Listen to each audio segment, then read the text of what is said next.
Hello, everyone. What's going on? My name is Timpedia, and welcome back to the TNT podcast, episode. Don't even know. No, don't even start. Well, Don't I was even- gonna make a comment. It's episode 17, but you did not miss episode 17 last week because we didn't do it. Because Yeah. this time last week, I was in the middle of a 16-and-a-half-hour shift at work, and hadn't left the building for another 4 hours. So we just didn't do it last week because I was super busy with work stuff. But we're back. Yeah, we're back. The 1 week I knew I was gonna do this. I said we didn't cancel the podcast, and then of course the week after that we didn't record the podcast. Yeah, people were like, "Oh no, Tim finally did it." I hope someone was. I mean, if someone was like that, that's cool because that would mean someone's listening to the podcast. Someone cares enough to be concerned that we didn't have an episode. But anyway, we have tons of news because we have a whole lot of stuff that came out in the last 2 weeks. So we're gonna do one quick Magic the Gathering thing. Just as a heads up, considering how much news we missed since last week, and how much Magic news came out this past weekend because HasCon happened, Hasbro's new convention that probably shouldn't have happened. But Damn. Tyler, why would Hasbro What's wrong need with a? HasCon, man? I don't know. My Little Pony, 3 words. That's what's wrong with HasCon. But My actually, Little though, Pony. one of the Magic content producers I follow, Saffron Olive Friedman, he tweeted out that from looking at Twitter, it seemed like it seemed as though about 90% of the people who were at HasCon were there for My Little Pony. Oh no! It's Wow, just see, like, that's like the every problem. anime convention from 3 years ago. That's an issue. And let me Yeah. guess, 90% were males 18 to 35. The target demographic. The apparently. target demographics. But Sorry, not sorry. just to quickly cover what's been happening in Magic for the last 2 weeks, because there has been a lot.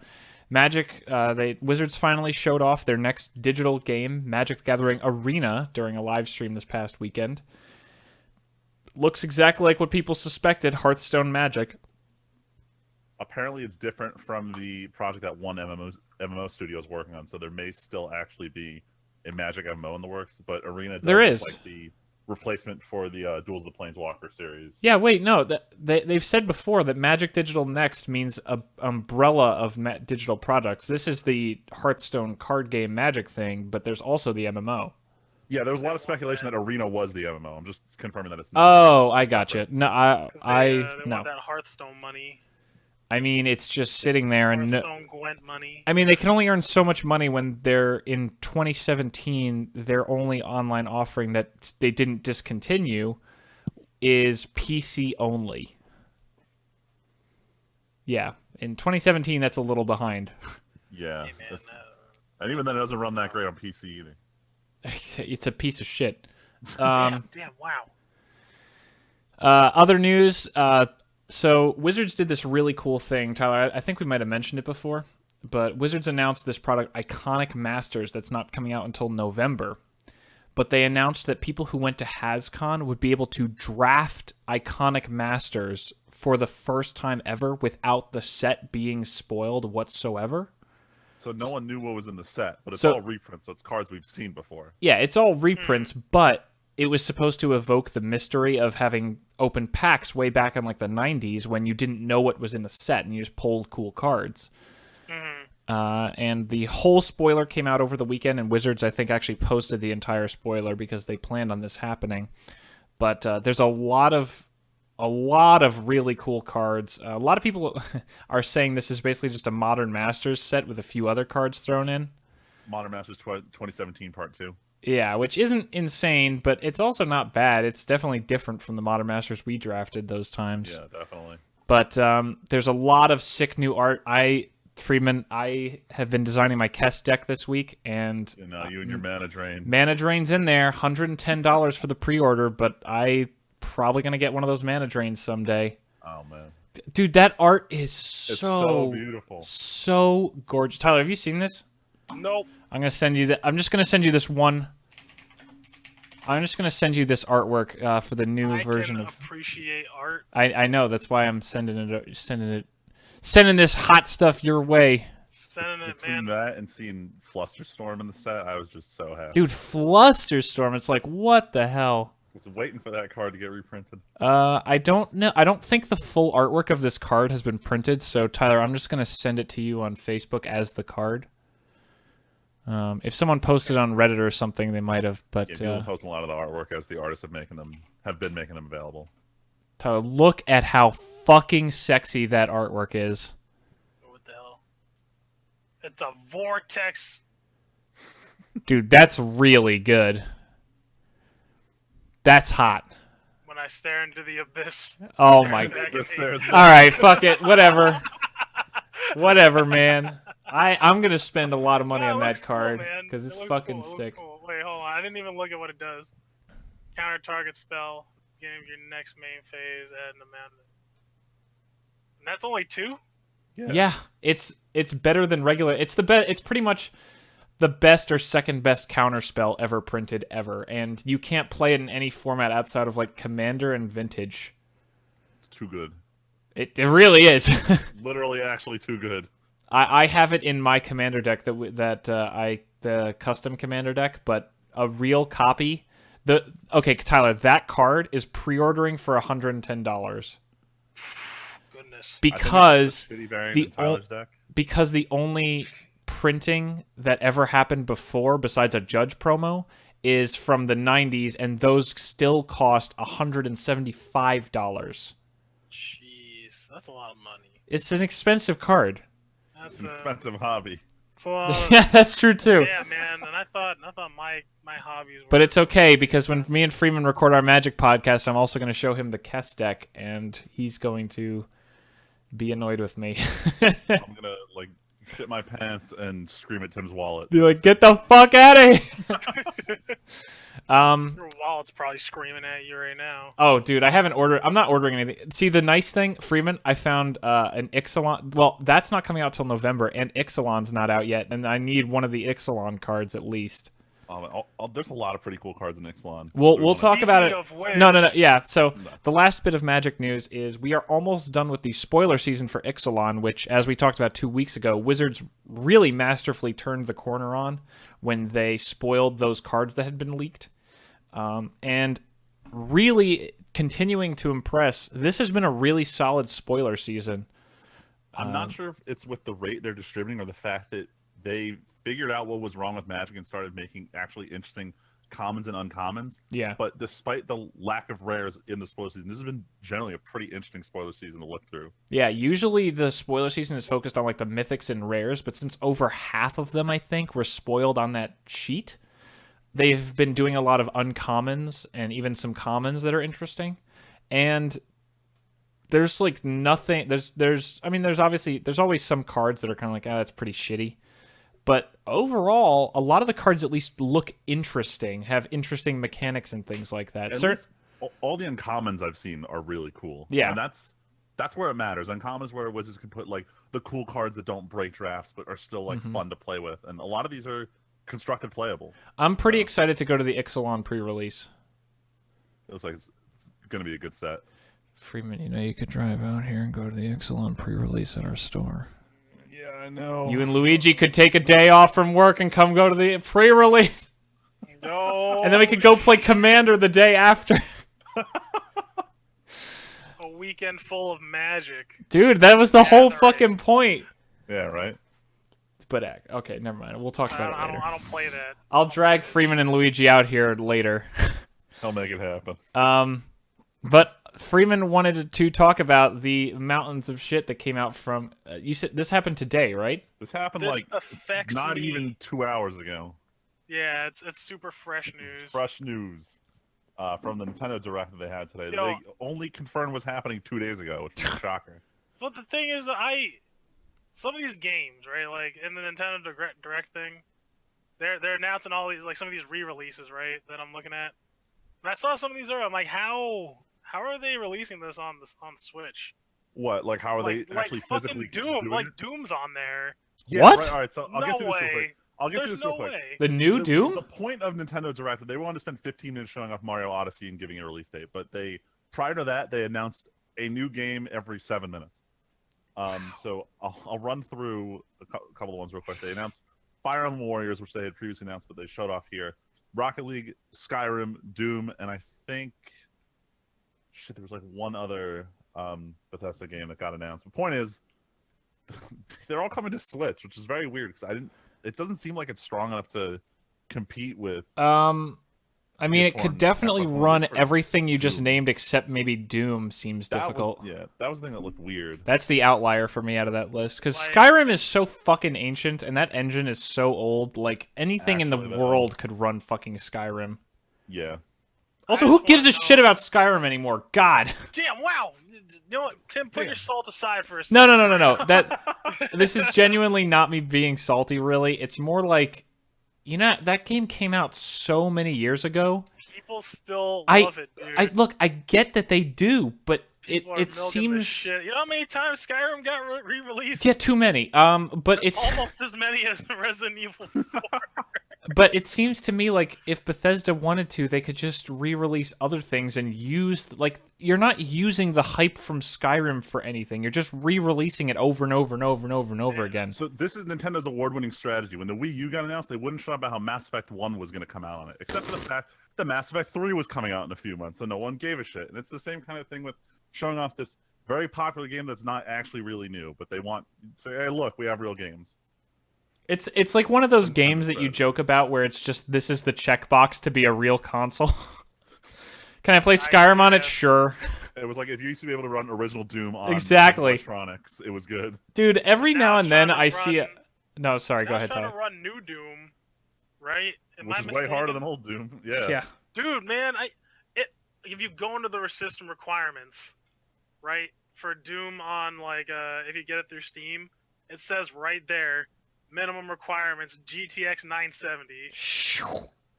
Jeez. Now, Well, not Freeman, hold on. It's not minimum, but it's recommended. Recommended settings is a 970. Freeman, you're sure this is the Doom game, not a kind of twist on the VR game they put out? I don't know. All right, so this is one of the things they announced really quick and just put up on screen, but they just said Doom is coming out for it. And that was it.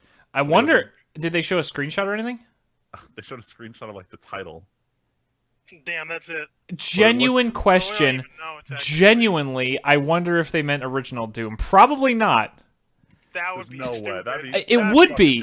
Look, My I agree. Toaster could run Doom 1. I totally agree, but the alternative is Doom 2016 running smoothly on the Switch.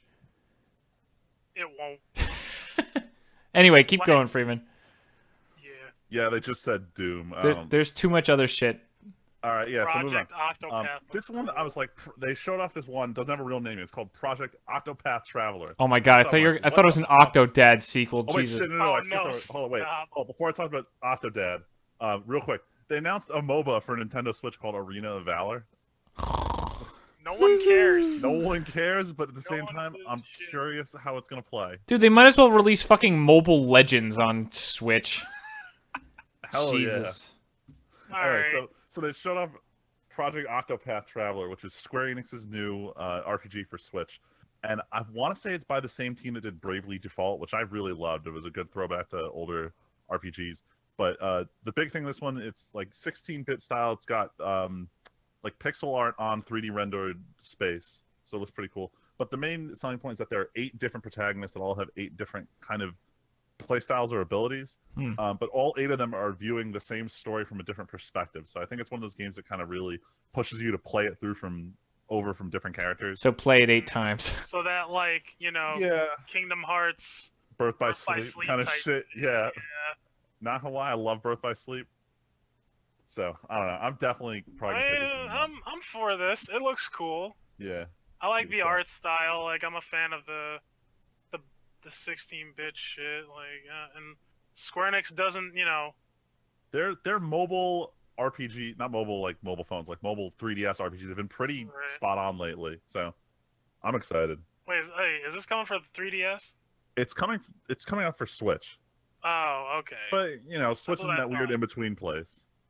That weird in between place. Because this is clearly not a console RPG. They're doing like a 16-bit RPG that probably could be running on 3DS if they tone down the graphics. Right. Yeah, but we'll see how it turns out. But It's you know still in what the is, very early though? stages. when Samus Returns. Oh my god, this is coming out in 2 3DS. days. I did not know it was this soon. I can't buy it, man. My wallet didn't account for this. It didn't. Like, Didn't This have is why I time hate to this Nintendo prepare. Direct. It's showing me all the shit I need to buy in the next 3 months, but I haven't gotten ready for it yet. yeah, like it's a problem. I want it. What is Samus Returns? It's a new Metroid game. It Oh. looks really Brand new. solid. Brand it new like Metroid Prime? game. No, it's 2D, right? Or is it? Something like that. I don't know. I haven't even seen the While trailers I for it, look but it no one will up. shut up about it. It is, as we all Google for it, Oh, As I'm we not. all Google for it. looks 2D, like classic Yeah, Metroid. the classic Metroid. That'll sell better than. Okay, quick Metroidvania. side question: do you guys think that would sell better, or would a new Prime-ish game sell better? As someone who played Metroid Prime Hunters for the regular DS, I don't think the Prime series belongs on 3DS. It doesn't control right. I don't mean what do you think would be better. I think what do you think would sell more. This I one, think this one would. Okay. Yeah, I wasn't trying to say mostly- no to you, Freeman. I actually totally agree with what both of you are saying. Pander to the classic, like, oh, we need to try, more of this because the Prime stuff kind of died with the Wii. yeah. I I'm just figured, happy- but, you know. I'm just happy they're not killing this franchise because it was honestly kind of dying off after Other M. You mean like Star? You mean like when they Star fucking Fox? butchered it We with don't the talk other about M? that Yeah. series anymore. Yo, you know what franchise died that I wanted to F-Zero. bring back? That's another one. Shit. Oh, Yo, I it's assumed never it was gonna be- F-Zero too. Dude, it's never gonna be, because they know they'll never make another F-Zero GX ever again. No. They know. Well, I was talking about Donkey Kang. Oh my god, like Donkey platformer Kang style will never Donkey Kang. return, dude. It was, Yeah, but that went on for a longer time. Like the And Wii they had a decided like. to make a game based on ice levels and tropical levels. Like the second you lock yourself into a theme like that, it's hard to make a good game, and they kind of Yeah. burn themselves. Yeah, they just need to get Rare back. Well, no, we can't because they tried Never. making a ukulele and that wasn't. That was all right. Never mind. We're gonna keep going. right. Mario Party. Yo, they figured out the formula for a good Mario Party game. They just put the top 100 minigames of the entire Mario Party series into a game, and they're going to release that. Okay, That's so all they I had saw to that do. you wrote that. Now, where did the top 100 come from? Nintendo Where did decided that on them. See, that's bullshit. This is like the You know, fucking like, NES Classic all over again. It's like, hey, look, Market 90% of this is good, and 10% of them are like, what the fuck? Yeah, I bet that's what it would be. You know, it'd be some So crazy dumb. shit. I just thought about it. What if they took not just mini games from Mario Party, right? But they took mini games from like their other games, like Pokemon Stadium. Oh my or god, something that'd like be that, great. dude. That would be lit. That'd be, Just you know think what about that's, the you know what magic that's gonna be. Stadium 2 so much for the minigames. You know what that is? That game is gonna be called Nintendo Party. Yo, Nintendo, if you're listening, give us jobs. That's what we're saying. All right, moving on. They also confirmed the Kirby franchise isn't dead. They're coming out with games for both 3DS and Switch by the end of the year. I'm happy they're not killing off Kirby. It's another good platforming series. Strange that they're not sharing the game. That there's a different game for each console. I think it's because the Switch one might be like a full 3D kind of game, whereas the 3DS one's gonna be like a 2D platformer style one. I know exactly what you mean, but that just sounds hilarious to be like the 3D one is on the Switch and the 3DS has the non-3D. What probably happened is they were developing the 3DS one. They're like, "Fuck, we need one for Switch now. It's got to be better." No, this is good though. I like the still- fact that all these games are coming out because They're that still, like- reinforces. Oh, sorry. Go ahead. Yeah, they're still like refusing to release games across both of them. They're still really forcing this like split between what they each are. I thought the whole point of the Switch was to be the bridge. Not They're really. treating it like a home console that you can bring with you anywhere. Yeah. Listen, it's not like the GameCube, right, where you can hook that shit up to your Game Boy Advance, right? Oh, I thought you were talking about the Yeah, the handle. That's what I thought too. Oh God, no! Get the hell out of here! I saw a meme of that. It was like, oh, the Switch was the first portable console, and it was like, excuse oh, me, the intellectual. GameCube with the handle. That's Like, fucking great, dude. Oh no! Can't beat the handle. All right, so I'll keep it rolling here. For Pokemon, the game that's coming out in less than 2 months, we know jack shit about. They told us jack shit about it and just confirmed there's 2 new legendary / ultra beasts. I'm getting more mad by the week about this game. I'm going to hate this game, and I can already feel it. Yo, if I gotta do some more island hopping, I'm not about that. Yeah, they said there's going to be a Pikachu farm in this game. I think that was the other thing they announced. Christ. What does that even mean? There's a level that's a farm, and there's a bunch of Pikachus there. You know it's bullshit, right? What? I know this is spoiler for a lot of people, but there's that one part where you got to take pictures. You have to figure out. Oh my god. Like, what was different? Like it was one of the trials. Yeah. Well, that one was like a joke. That was dumb. Like I felt like the game was insulting my intelligence. Granted, the game is for children. It almost treated you like you were the target demographic. Right? I'm like, what is this? Yeah. I'm an adult. But it's funny you mentioned I that. am an adult. Because the main point of this event was to show off Mario Odyssey, and they jammed as much Nintendo shit I've ever seen into this one thing. You got like picture mode. You could put stickers on your UI because fuck it, why not? They showed off new areas and hats for Mario to wear. This is like they're really riding on Mario Odyssey being like the biggest Nintendo game ever. And they confirmed October 27th is when it's coming out. So that's a lot sooner than I thought. Hey kids, you wanted to go out for Halloween? Why don't you stay in and play fucking Mario instead, huh? Yeah. Take that day off for Halloween, instead play Mario. Jesus. And that was it for Nintendo Direct today. Well, what is this other Nintendo news then? Oh, this came out, I think earlier this week or late last week. It's like late earlier. Yeah. I only saw half of this. Yeah, Yeah, they had announced it just because of how bad the NES Classic and SNES Classic are getting just scalped and resold for high prices.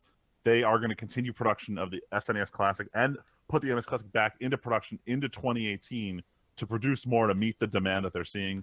Because Nintendo just honestly had no clue these were going to sell. I had only heard that Reggie said, do not buy an SNES Classic that costs more than $80 off of basically eBay. But I had not heard they were going to reintroduce production of the NES Classic. Yeah. But it makes sense because maybe finally someone had told Nintendo, hey, listen, people want to give you money. You're being retarded. Put it back into production. Yeah, right. I know Reggie's the one who said this, but it's like, motherfucker, you're the one doing it. Like, This You're is the literally- one making us pay more than see, $80. I feel like Reggie hasn't there been, like, either Reggie has said or it's been heavily implied that basically Reggie doesn't get to do a ton. He kind of just is the American he's mouthpiece for Nintendo Japan. of Nintendo of America. He doesn't actually make Nintendo the of choices. America. Yeah, dude. exactly. It's all That's where it his lies. Japanese overlords are like, no, we sell 5 in Japan. It's no good. Damn, that was racist, dude. No. But was it wrong though? Damn. I don't know. Have you ever watched Miyamoto try to talk in any of these like game shows? Oh shit, no, I He haven't. can't speak English very well. Oh fuck. Yo, I don't blame Reggie. I remember one time Reggie flamed this Smash. Reggie's the best. Good.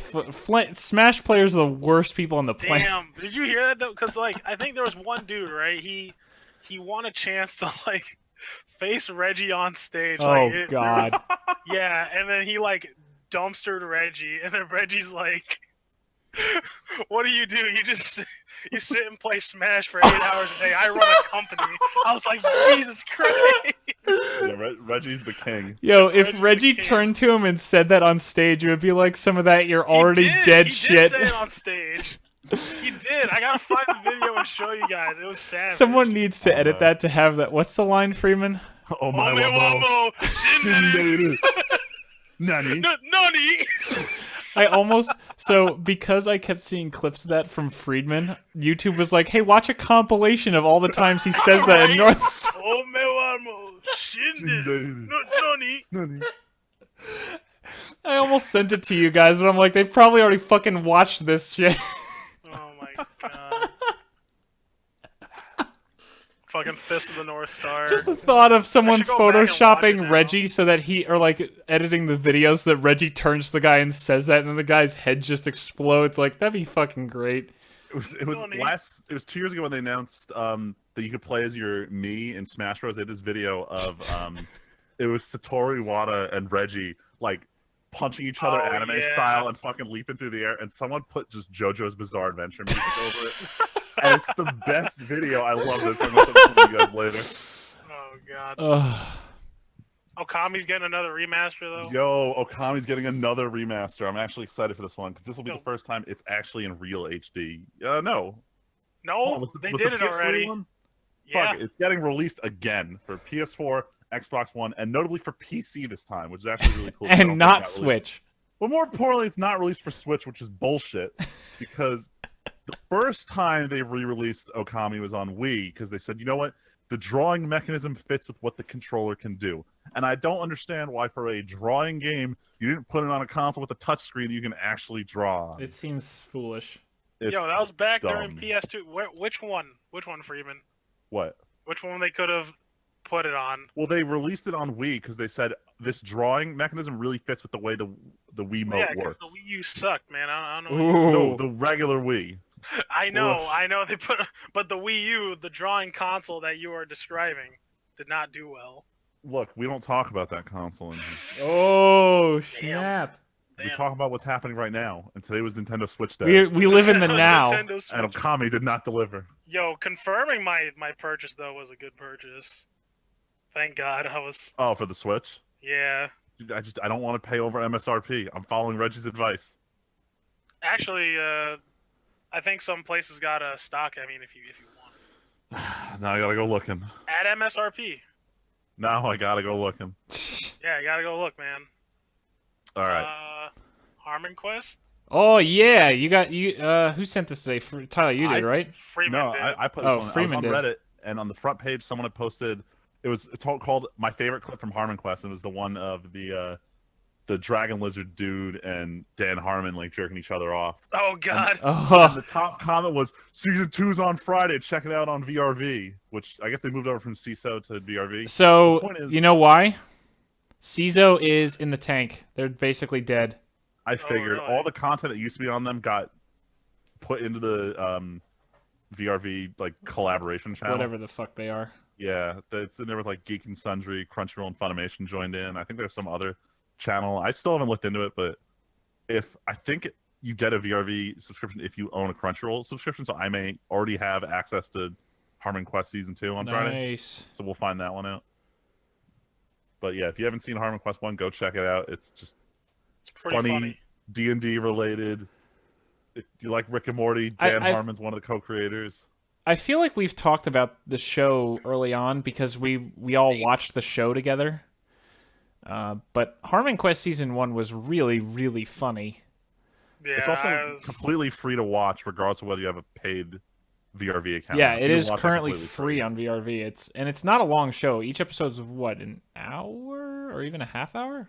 Not even. It was like maybe 20, 25 minutes per episode. Yeah, I they can't- weren't that long. They were pretty normal length, right? Like Yeah. normal TV length. Yeah. Yeah, you could blow through the show in like 2 nights. That's practically what we did.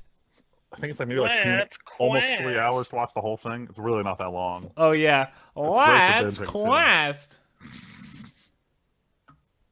So Fucking good, nerd shit, man. dude. Oh, It's yeah, so the best kind of nerd shit. good. But yeah, that's coming out Friday, right? You said. Friday it's releasing. I think the whole Friday. season's dropping at once. So here's the thing: we all want to watch it, but we're coming back for Comic-Con in 3 weeks. I can hold off. Okay. It's more fun to Yeah. laugh with the actual D&D squad watching D&D videos. Actually, the real hope is that I can take a day or two off to be back for more than 5 minutes. A New Hope. God damn it, Tyler. Yeah, I got him. You don't get to segue like that shit. I'm Actually, skipping here's too. Shit, what I'm really feeling right now. Actually, What? Oh God. Man, am I the only person who watched the anime though? I've seen one episode. Yeah, fuck you. You don't know. That doesn't count. The hell? But yeah, to skip over the topic because Tyler just segued us. The one bit of Star Wars news. Star Wars is losing yet more directors. The guy who was directing, I don't even remember his name, who was directing episode 9 left. Not important because he's not directing 9 Yeah, anymore. it's It's not true. important anymore. And now J.J. Abrams has been reinstated as of today. Or not reinstated, but is now directing 9 today as of today. How do you Woo. feel about that, Tim? So, wow. No, I'm interested because you're so far. It seems like you're the most critical. I certainly am. So I don't have anything against JJ as a filmmaker. I'll say that. This news doesn't make me more or less excited. Honestly, too much of my interest in 9 is dependent on how 8 goes. For me to really be concerned. I really enjoyed the new Star Trek movies. Actually, spoiler, I didn't like the 3rd new Star Trek movie, which is apparently everyone's favorite. But I also, because I'm in opposite world, I guess, I also obviously didn't really enjoy episode 7. But I don't... It's probably partially JJ's fault. But let's put it this way: he wrote it the way he did for a reason. I recognize that, and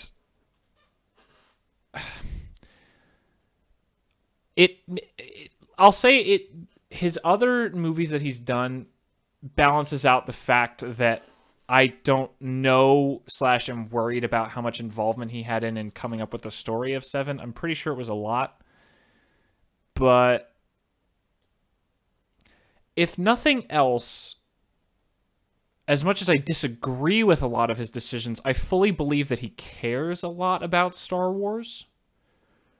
So that at least gives me some hope. But I can look beyond my tons of disagreements with how 7 went down to still see that he has a lot of passion for Star Wars. And I think that goes a really, really long way. So I don't see this as a downgrade or really an upgrade because I don't know anything about the other guy. I'm just still news. waiting, I'll say. Gotcha. It's very well put. But to go back to the news stories that Tyler skipped over. I accidentally forgot to talk about this 2 weeks ago, so this is kind of old news. But Microsoft Studios actually announced a remake of Age of Empires 1 and a sequel, Age of Empires 4, which is crazy to me. I remember back when I was at Drexel and after Drexel, it was in 2012, I think, when the Age of Empires 2 HD remake came out, and that was pretty disappointing, actually. They really didn't do anything to make that game better. They basically just scaled it up and made it so you could zoom out more with higher resolutions and made the game run on modern systems. And even then, it didn't work super well, and you had online multiplayer that wasn't great. It was not a super well done port, but it seems like, for one, they're actually adding functionality to the game, which I really like. I never played Age of Empires as a kid. I played Empire Earth, as I've talked about a bunch of times, but I know of Age of Empires, and I know Alvin and Ed really liked it, what little they played of it. And the fact that they're making a sequel to the franchise is kind of crazy to me. That means that 2 sold well enough that they feel like they can afford to make a new strategy game these days, which seems like a complete losing proposition across the board. I'm not complaining, but am I crazy? It seems like no strategy game has really taken off since StarCraft 2, and that's pretty much dead now. A lot of people just lost interest in the genre in general. Now it's PUBG. Oh my god. That's not a news story. It's not, but you know what it is? No, it you know is. what it is, though? What? It's actually kind of interesting because, so PUBG, right, has gotten, super popular, and other games, right, like GTA has come out with its own, Battle Royale mode, and so did this other game called Fortnite. Yeah, they have come out with their own, thing. It's happened, folks. The MOBA era is over. Now the PUBG era is now. Which is hysterical because now I'm seeing more ads than ever for MOBAs on cell phones. I don't know about you guys. I remember how I talked about a few weeks ago, Final Fantasy 15. Yeah. Now every ad is a Mobile Legends or some other online dumb phone game with obviously the developers who barely speak English in the ad being like, my hero is fighting your hero. And I'm just like, wow, you guys really shelled out for some actors here. Tim, you're nailing the accent. Am I fucking wrong again? I could probably pull up like a Mobile Legends developer or trailer where clearly it's the devs who are like Russian and don't speak great English because they have subtitles built into the trailer so that you can understand what they're saying. Oh man, One of those. you're not. You know, you're not wrong. Thank you. I I'm glad my agree with you. racism is sustained. Oh shit. All right, last Age thing of before. Empires is cool, though. I'll say that. What is? I don't know. Age of Empires just looks cool. I never played it, but it looks cool. Show. I'm glad that it's happening. I really wish we could get an Empire Earth remake. You won't though. I never will until I win the lottery and I'm like, here's $20 million to any developer who makes the remake. Yo, if I fucking won the lottery, that would be what I put my winnings towards. Damn. I'd be like, look, I'm not gonna Bethesda, lie, here's you're not $10 gonna million. recoup that loss. $10 million to you, Bethesda. Go remake Oblivion because you keep doing it with fucking Skyrim. Give me the game I actually want. And then here's $20 million for whoever wants to resurrect the Empire Earth license and remake the first game. Damn. Use that money for some good, baby. Who needs a yacht when you could play a What video about- game? No, I want to pay my student loans, Tim. That's like nothing compared to winning the lottery. Hey man, That's nothing compared to this remake. That's nothing compared to this. Yo, remake. should we This just remake change is the lit. topic for the week to the lottery? Because now I want to fucking go on and Go huge on tangents. about the lottery. Like, what Man, would you do? That's not nerd related. What is? No. It's how would you use, like, if you could inject money into parts of the industry. We'll talk about it on the break, because our topic's fine. But now I'm already in that headspace. Anyway, Tyler. Yeah. News. So I know a lot of people don't care about this, but I kind of do. So the new Marvel, well, it's not, I guess not new anymore, but the new Marvel event The that latest. happened this year, Secret Empire, which starred the newly formed Captain America that ruled Hydra. Oh, Not this so much plot of a one. spoiler, yeah, because everybody knows about Because it. the whole internet went crazy. Everyone Yeah, well, started memeing. But that's the thing, though. Like, a lot of people who saw that panel, they didn't know what was going on. They're like, wait, Captain America was Hydra all along? No, that wasn't the case. Like, he got, like, basically ended up Brainwashed. just getting brainwashed by, essentially a version of the Red Skull. It's kind of complicated, right? Where No way. Maria Hill made this, like, mind prison of sorts with the Cosmic Cube. And then Red Skull was in it, and Red Skull convinced the program of like the cell or whatever that Hydra was like the best shit. So like when like in the previous stories when Captain America got fucked up, they tried to like resurrect him. The program, right, that was convinced that Hydra was amazing, rebuilt him, thinking that Hydra was like the best thing since like Swiss cheese. So he's like, "Yo, I'm Since Hydra now, Swiss cheese. bitches." Since Swiss cheese, yeah. So yeah, so that's what happened, and he thinks that like Hydra won World War II, and shit like that. I don't know. That part's lame. What's really cool though is it's one of those like what if stories where it's like, oh, what if Captain America was on the other side, and for those who read the comics, right, if it's the Cosmic Cube, nothing really fucking matters. They're just gonna reset it with said Cosmic Cube. But it was still a cool like what if story that took place in the universe and it ended. And I thought it was a lot better than the last two events that they had. They had Civil War II, that was shit, and they had Secret Wars, where it included all the multiverses, and that was just not good either. You know But what's funny? This one has some good storytelling, though. You know what's funny? It feels to me like you honestly couldn't get away with making a movie of Secret Empire, though, because I feel like if Chris Evans, like, legitimately, I feel like sales would be hurt at the movie theater if people were like, Chris Evans is a Hydra now. Yeah, Chris Evans is too perfect. You can't do that. You can't. Plus, I don't even think it would go that long. I have a feeling. Actually, I don't know how long they would take the movies.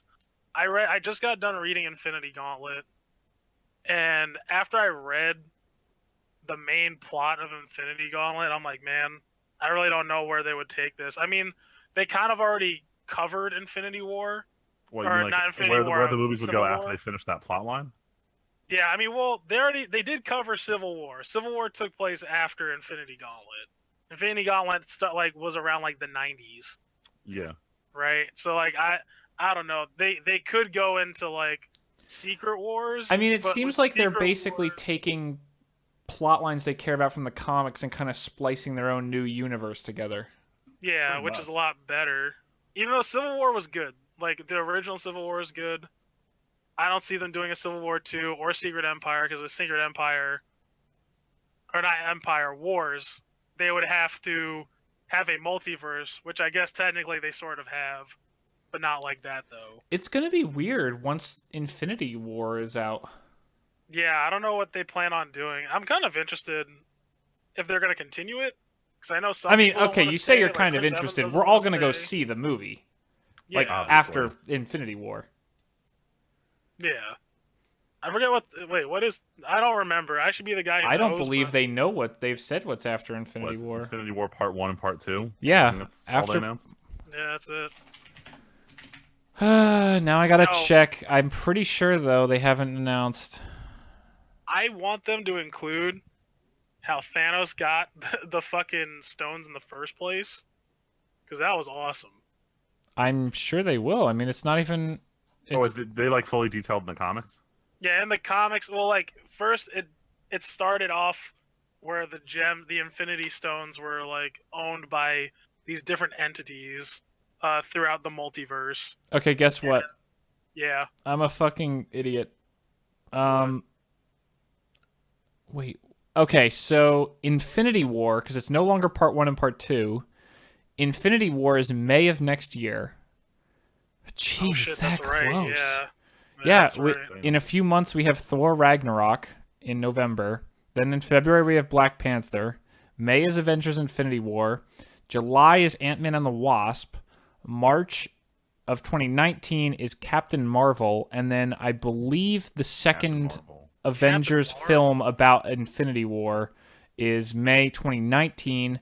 And then after that they've announced Spider-Man Homecoming's sequel is going to be in July of 2019, and in 2020 is Guardians Volume 3. Oh yeah, they have to do a Spider-Man sequel because they announced. Well, they didn't announce it, but they hinted in the last movie that the Miles Morales Spider-Man because his uncle was in it. Childish Gambino was his uncle. Hmm. Yeah, I mean, I'm still gonna see it, Yeah. obviously. Holy shit. This is so crazy. I'm on the Pretty Wikipedia small page for the cinematic universe, and according to it, all three Thor Ragnarok, Black Panther, and Infinity War are all in post-production now. That makes Real? sense, but that's Holy just great. Like, they're filming Ant-Man and the Wasp and the next Avengers movie right now, and they're in pre-production for Marvel and in pre-production for the Homecoming sequel. Because that's how much money Disney knows that they have. I know, but it's just That they're crazy gonna to get. think, like, that's actually how, like, they're at the point in the process they need to be at to hit these timelines.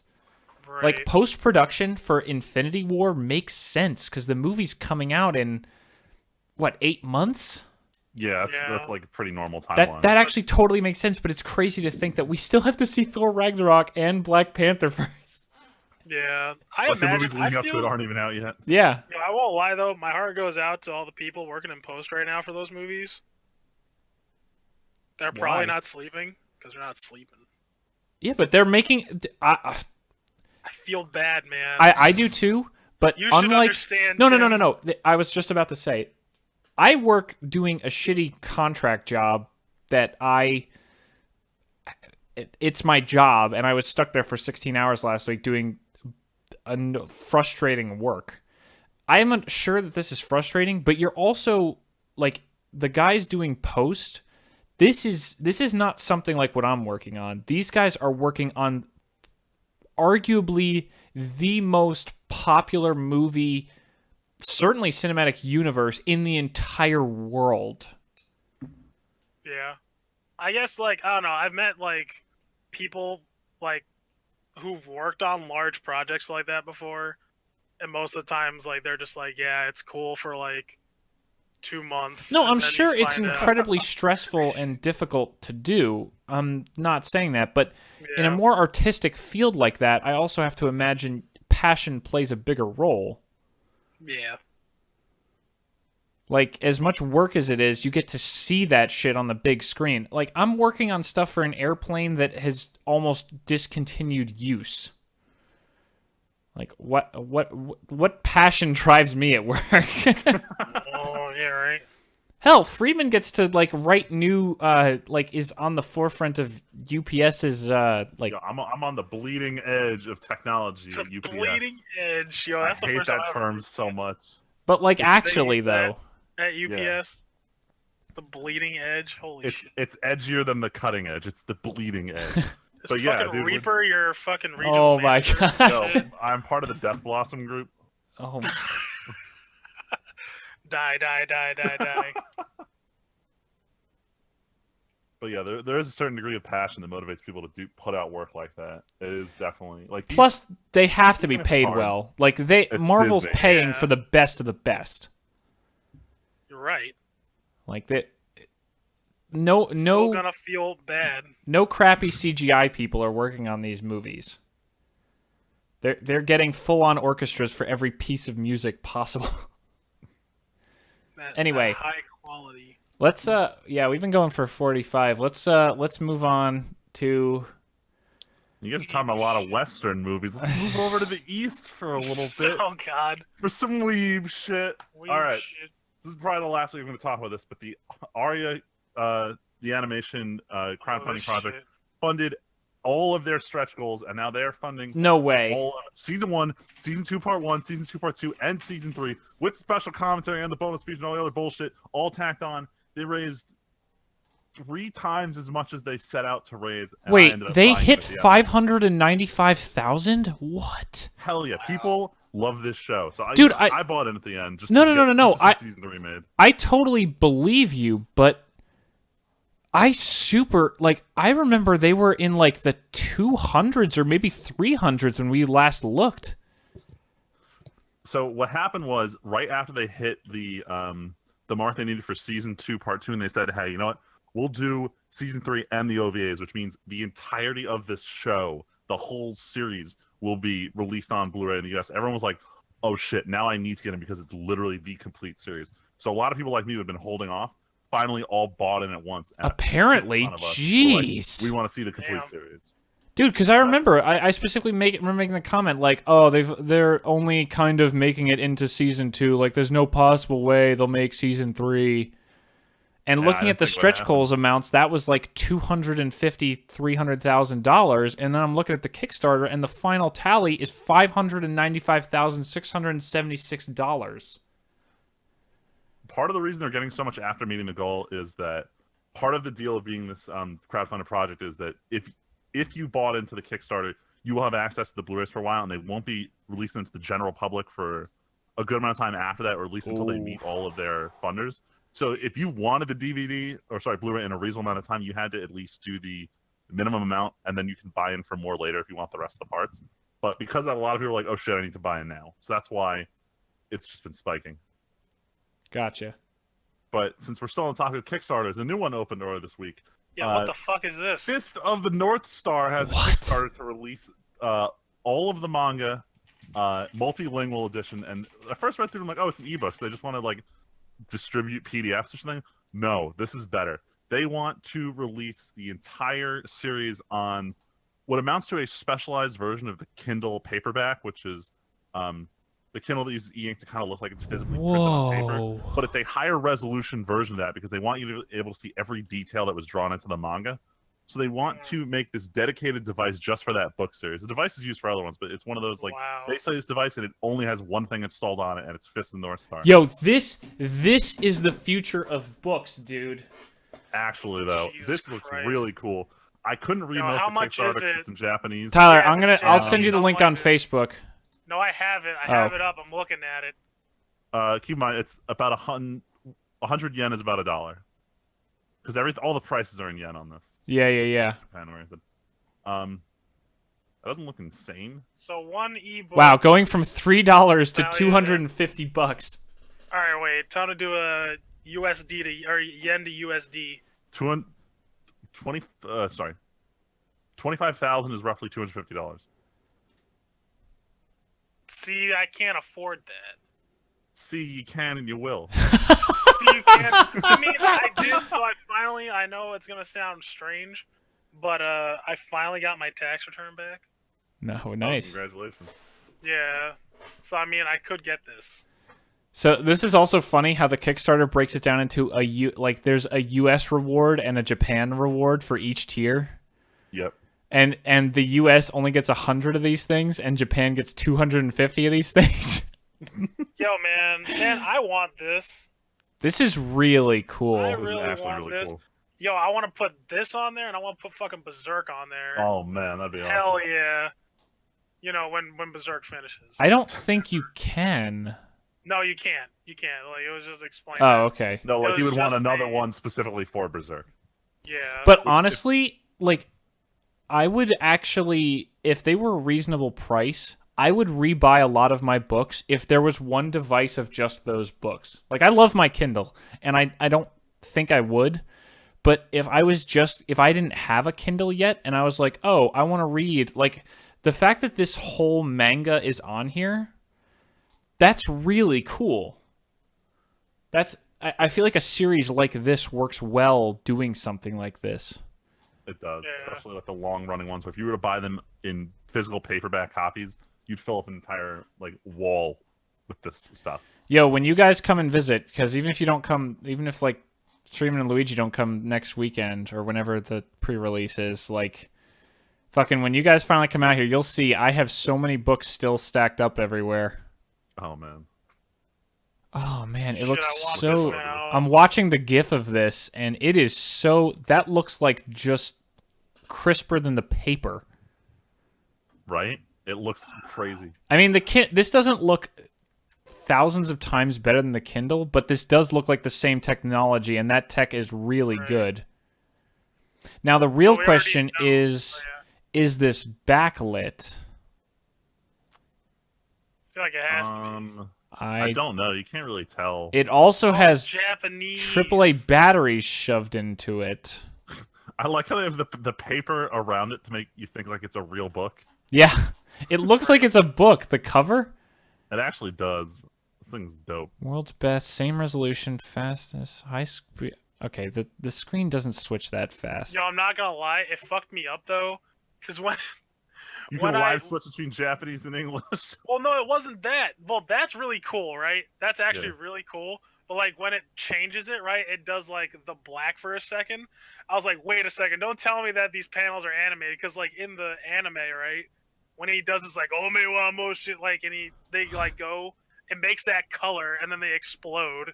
Oh my god, that'd be So awesome. I thought for a second, I was like, wait a second. Or like the Overwatch animated comics they put out, like that kind of Yeah. thing. That'd be cool. That's the future right there. Hell yeah. Oh, there's a All right. special Kickstarter cover too. That's cool.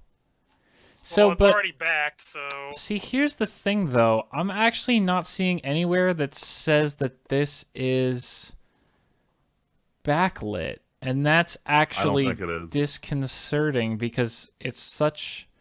That's what makes the Kindle work for me. Like, I remember having the original Kindle, and the original Kindle was great, but the backlighting is what makes it's what actually makes the Kindle my current paperweight my favorite thing to read on ever. I mean, I think they're trying to emulate the feeling of actually reading the manga itself. Sure. Because they have digital But copies out there. If you're going to sell a digital product like this that only serves one thing, you could, like, this is the Fist of the North Star book. Hell, if you scroll down under, where is it, tech specs, operating time, you can finish reading the whole set without battery replacement. Asterisk. It may vary depending on battery type and reading speed. oh jeez. Like, really? Get the fuck out of here. Get the fuck out of I here. also have to say, this thing is so cool because it is like 2 pages. It's not like a Kindle where you're looking at 1 page. This is the Right. size of an open paperback, which I think is sick. That experience. If of there was a reading new book. Kindle that did this, I would buy it. I would buy a new Paperwhite that had the double page feel two-page because approach. I wish I had that because I don't always like, as much as it's nice to hold it in one hand a lot, it also would be nice to sometimes like, it'd be cool. Sorry, I know I'm talking too much. If you could do like the foldable laptop thing where it goes from like keyboard and screen, where you have two screens sitting down mode and then you just fold the other screen back and there's like a magnet that just sticks it there and then you're on one screen mode or something like that, because I do love being able to read it with one hand, but at the same time I miss being able to hold both sides of a book. It's kind of like when you used to hold the old Game Boys, your hands are too close together on the back of the Kindle, so you can't really use it like that. Yeah. Anyway, I can definitely see them doing more of these if this takes off at the rate it's currently I doing could it. see this taking off. Oh, what I was going to say, I'm sorry. I remember why I started talking about that. I don't love how wide the seam... I know this is really nitpicky, but I don't love how wide the seam in the middle of the book is. If you look at the thumbnail of the I video... know what you're talking about. Oh, yeah. The problem is you win some or lose some. The big problem with manga is for the two-page spreads is you have to deal with the seam when you look at it, and it always looks like shit. But is the seam... Okay, then answer me this. Is the seam that large in an actual manga? No, there is no seams. You end up losing the ability to read the middle section normally. That's... So this is kind of a compromise. You can see it in full even though there's that gap. But I feel like all you need is like a black line down the middle or even nothing there or something. Like I feel like it's probably a technical limitation, but that seems so obtuse. Like the nice thing about having a crease in the middle of the book is at least it flows through. Like it goes into this black section in the middle where you can't always read it, but at least there's a continuation physically there. Like this is just bam, this big white line in the middle. Anyway, sorry, keep going with your weeb shit, Freeman. Just real fast. The Netflix director for Netflix director of the Death Note movie had to delete his Twitter because of how much harassment he was getting over this movie.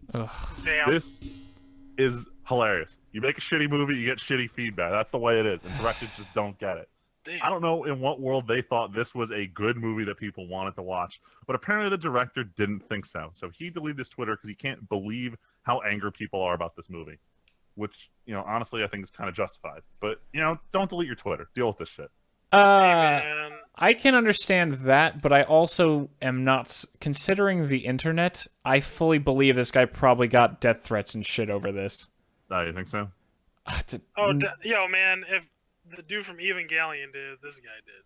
I don't think it's a Sheeran question. He couldn't deal with the criticism.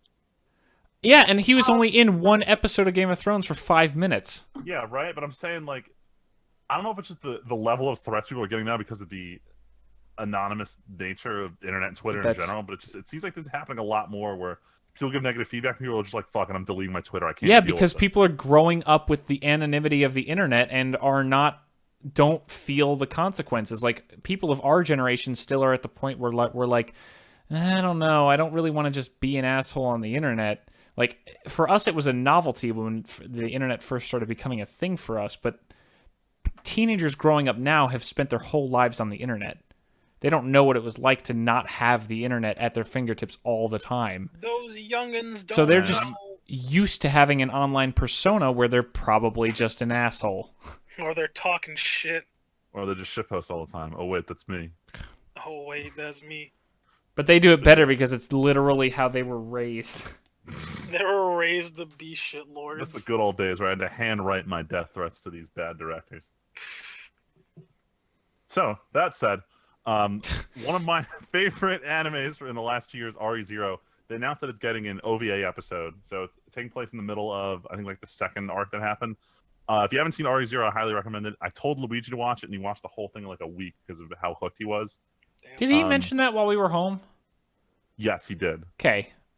Sounded familiar. Sorry. Because, yeah, RE0 is good. But, everyone's been dying to know when the second season's going to happen, and the fact that the studio is going a year later to make an OVA means they're pretty much, A, gauging interest, and B, still involved in talking with the company about producing more video content released in the series. So I'm excited. I can't wait for season 2 for this. Moving on, I had brought up in previous weeks about some of the anime movies that were coming out in the US, and they just announced that A Silent Voice, I don't remember what the Japanese title is coming to the U.S. theaters, and they finally released the theater list. There's one like an hour and a half from us, so I'm not sure if I want to go see it, but this movie looks really good, and it's one of those like award-winning anime movies. So it's only in 32 states, and everyone's outraged that it's such a limited release. But oh my god, you guys got a release of an anime movie in the United States in theaters. The fact that it's not like a Fathom event is amazing. I need to remind everyone, we live in a world where Pokemon the third movie happened at a full movie theater release, and now actual like up for Academy Award movies can't get full releases. Yeah, because they're international releases. Pokemon was fucking redone for America. This is redone for America too. Is it dubbed? Yeah, I believe so. Is it Pokemon? Is it That's really? the right question. I know. Your Name was, and this is basically being given the same treatment. Oh, I just assume with artsy Japanese anime movies that it's not going to get dubbed because everyone cries when it's dubbed. I think topic preview. Shit. All right, Anyway, Freeman, so- we've been going over an hour. We're almost done. I'll wrap it up real quick because we're just on the topic of anime movies. This one I had to dig through the news to find, but the Sword Art Online Blu-ray DVD released this week. And at the end of the movie, they showed off that they are working on a new animated project for Sword Art Online. Some people are happy, some people are sad. I was more upset that I couldn't find this news on its own. It was buried in an Anime News Network article about the fact that you can see Asuna's nipple for 3 seconds in the DVD release of the Sword Art Online movie. And right at the fucking end, they talk about the new one. I'm like, why is everyone flipping on a fucking animated nipple? Tell me when the new anime is starting. Oh my god. Thirsty weeaboos. That's dude. fucking hilarious. That was the real weeb shit. But the last thing I want to talk about was anime I watched this week, and it was two things I watched on anime movies. My coworker and I were talking about watching this one movie, Grave of the Fireflies, like the last year. If anyone doesn't know what that movie is, it is one of the saddest Studio Ghibli movies ever made. They had to double bill it with My Neighbor Totoro to get people to actually watch it because of how sad this movie was. I thought I was going to cry during it. I didn't, because it was too depressing throughout to actually make me feel sadness and not depression. Wait, which one was this again? Grave of the Fireflies. Oh. It was an amazing movie, but I will never watch it again because I don't want to feel that depressed. And speaking of feeling depressed, I finally finished watching this anime my brother recommended about a year ago called Masamune Kun's Revenge. And this had bad anime ending syndrome. They introduced a villain and a plot line and two new characters within the last like 1 or 2 episodes, and then failed to acknowledge them going into the finale, which didn't end like a finale. It just ended like an episode, and it was the most non-committal ending. They didn't even talk about season 2. There's no OVAs. There's nothing else. They didn't even give up the fucking go read the manga message at the end. It was just kind of like they forgot to release the second half of the show. And there are too many animes that are doing this, and I'm getting real mad because I don't want to watch anime anymore because of this. Every show's at risk of having just a bad ending. They don't make them like Gurren anymore. They just don't. And that's it for the weeb shit. All right. Well, we are going to take our break because we've been going for an hour. But when we come back, a topic? Maybe? I have to try to convince these guys to test out my topic or not. We'll see. But anyway, either way, we'll be back in a second to talk about probably subs versus dubs in anime to continue our weeb for the week. Hell yeah, weeb week. So, we'll be back. And we're back. Break is over. Back to work. Back to work. Back to work. Back to work in the anime minds because it's time for the weeb topic. Oh god, oh no, we went back in time. What have we done? The topic has been infected. It's time for the ultimate showdown of ultimate destiny of anime. The controversy. Godzilla The was most- hopping around Tokyo City like a big... Alright, no more. No, that was enough. But the real throwdown is whether or not what is better, subs versus dubs of anime. That's a hard weeb. topic. This is weeb as it's gonna get. This is not a hard No, topic this is- for me. And this is not as weeb as it's going to get. Are you sure? Believe me, by the time this podcast ends at episode 999, 99 more seasons, TNT podcast forever. By the time it ends, there'll be TV podcast there'll be- forever. there'll be 99 more- It's always been about that Szechuan shots for even. some of that anime sauce. By the end of this podcast, there'll be more weed topics, but this is just the first of hopefully more than one. Hopefully multiple. But Yeah. anyway, So dubs versus subs, the eternal debate. Where do we want to start with this one? I'm going to give my 2 cents because my opinion is very simple because I don't watch as much anime as you guys. A big reason I don't watch as much anime is because I don't really want to watch subs because I don't like reading while I'm watching something. It's that simple. I used to feel that way for like the longest time. Until one day I noticed that I like couldn't tell that I was reading. And more importantly, I could hear the characters' voices as if they were in English, but it was clearly still Japanese. At that point I knew it didn't matter to me anymore. But when I first started out, I could not stand reading while trying to watch an anime. Yo, you know what got me? What was your hook? You guys would be surprised because we were just talking about it. Death Note got me into subs. Oh, really? Yeah, I remember when it first, like the first episode when it came out on Adult Swim. Yeah, it got me so hooked. I was like, I'm just gonna watch like another episode, and then I kept watching. Wow. Yeah, I was like, oh man, I don't want to quit this. Like, what's the only way I can keep watching it? It's in Japanese. Well, what if I try Japanese? It's probably not so bad. 20 episodes later. Damn. Yeah, See, it got me. For me, it started with Gundam Wing on Toonami back when I was growing up, and that was in English. And even though the actors weren't all amazing, I just got into it and got used to watching it as just another type of cartoon. Mm-hmm. Where I could just sit back and watch it and be like, oh, I don't have to read. I can watch the giant robots shoot each other. And it's awesome. You know what I've done, though? You know what I've done recently? What? So, like, it depends on what's out, right? Like, if a show, like, if I get to a point where a show has both English dubs, right, or it's the subs for me, I'll go back and forth and decide what voices are what. Like, I watched Fate Stay Night, right? The Unlimited Blade Works or Fate Zero? Oh no, Unlimited Blade Works. I was watching Unlimited Blade Works in English because I'm bad with names. The female's voice. Rin or Saber? Rin, right? Yeah. Dude, she came off as this like shrill little girl, and I didn't like it in the Japanese one. Because she is a shrill little girl. She is, but like her character, like felt like she was more of like a confident, like like or at least like her demeanor, right? And her voice in English conveyed that a little bit more. So that's why I liked that one better. But like there are some other times, like fucking Dragon Ball Z, I can't watch that shit in Japanese. Well, number one, they're both very different, right? Like not even just the voices, the soundtrack completely different. Oh, you're talking about like the Bruce Falconer soundtrack for like original Dragon Ball Z? Yeah. Yeah. It was like, a very different tone to the show. Yeah, it did. Holy shit. Like you replaced like the with fucking power chords on guitar. Like, that was one of like the big things I wanted to touch on with subs versus dubs. Is a lot of the problem people have with dubs is that you change what people call the original intent, which was how the creator wanted it to be perceived.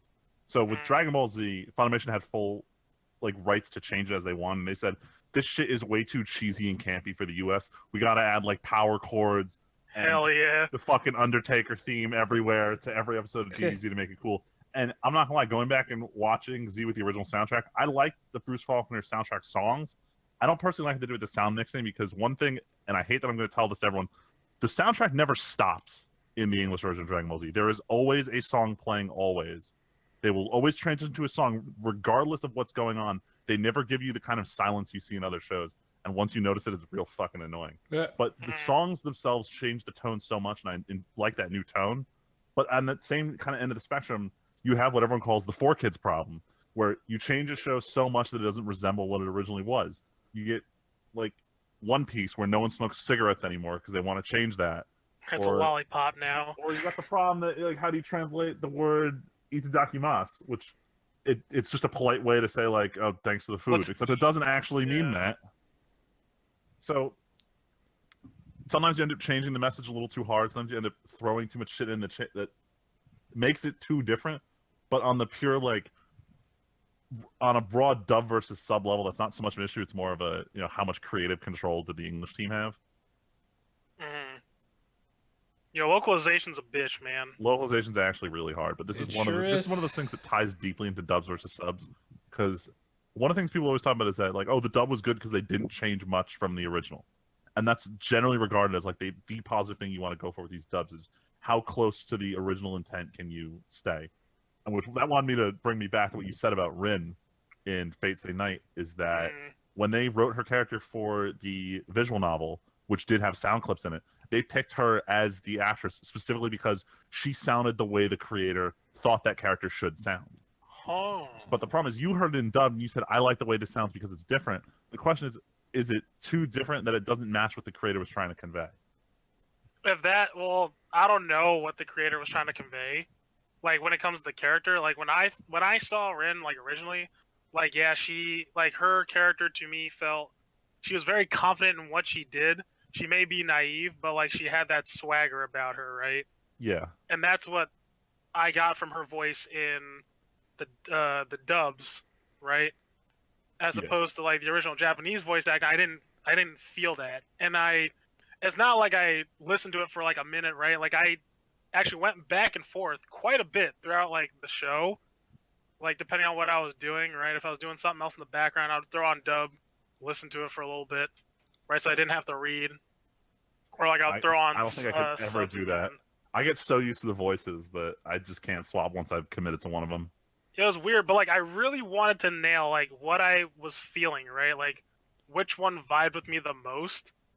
And it was almost like kind of like a study at the same time, right? And, like, it just came down to, like, Rin's voice and how I imagine that she should be as the viewer, right? Yeah. Which is kind of interesting because, like you said, like, with voice changes, like, with its tone or its soundtrack, with any sort of localization and, like, translation, it can change drastically the tone or the writing of the show, really. Definitely. Or, like, how the viewer conveys it. Kind of in that same note, as long as you can convey it the same way, some changes can be sometimes seen as an improvement. I'll tie Gurren into this because the character Liron, the ambiguously gay mechanic for their team, he's nowhere near as, like, campy gay in Japanese as he is in English, but it doesn't change what his character's all about. It's just a little bit more extreme, and I thought that was a cool change they made in the English version, but it didn't change enough that it actually mattered to anything, but it was an actual positive for the dub there. I mean, isn't the idea of art that your creative vision is kind of gone? For Gurren, because I watched it. Because I watched it as it was coming out in Japanese, right? Yeah. And then Sci-Fi picked it up, right? Because they got their hands on the dub. So I was like, I'll watch this too. And I don't know what the deal was. I think it might have been because I was too used to the Japanese already. That happens a lot, where you get used to a character's voice, you don't want to hear a different version of it.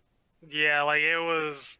And I think Simon's voice was, like, I understand, like, he's, like, the high-pitched, right? Like, I think he seemed too high-pitched in the English. Compared to his Japanese, he's a little more high-pitched. Yeah, that's how it usually is, isn't it?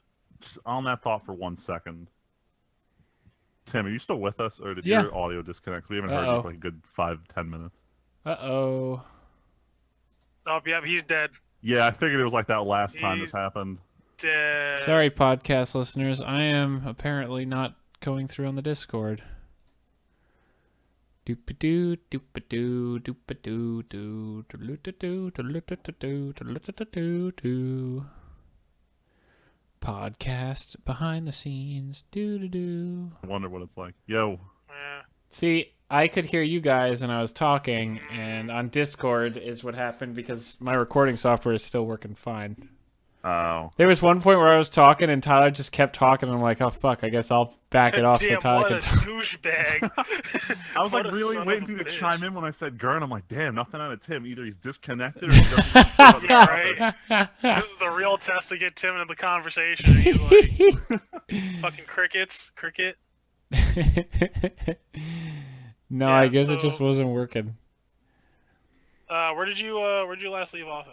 I was here the whole time, honestly. Oh yeah, I don't well, remember alright. hearing anything. Once I started ranting about like the intent of the series, I don't think I heard you once. That's okay. All I right. was just, I really wasn't saying, excuse me, too much. I really was actually mostly being quiet. I have no suspicion. Gurren though.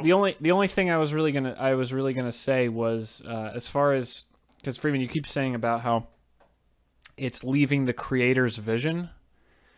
Yeah. Isn't the vision kind of in the eye of the beholder? Like, isn't that the whole point of an artistic thing, that people get their own thing out of it?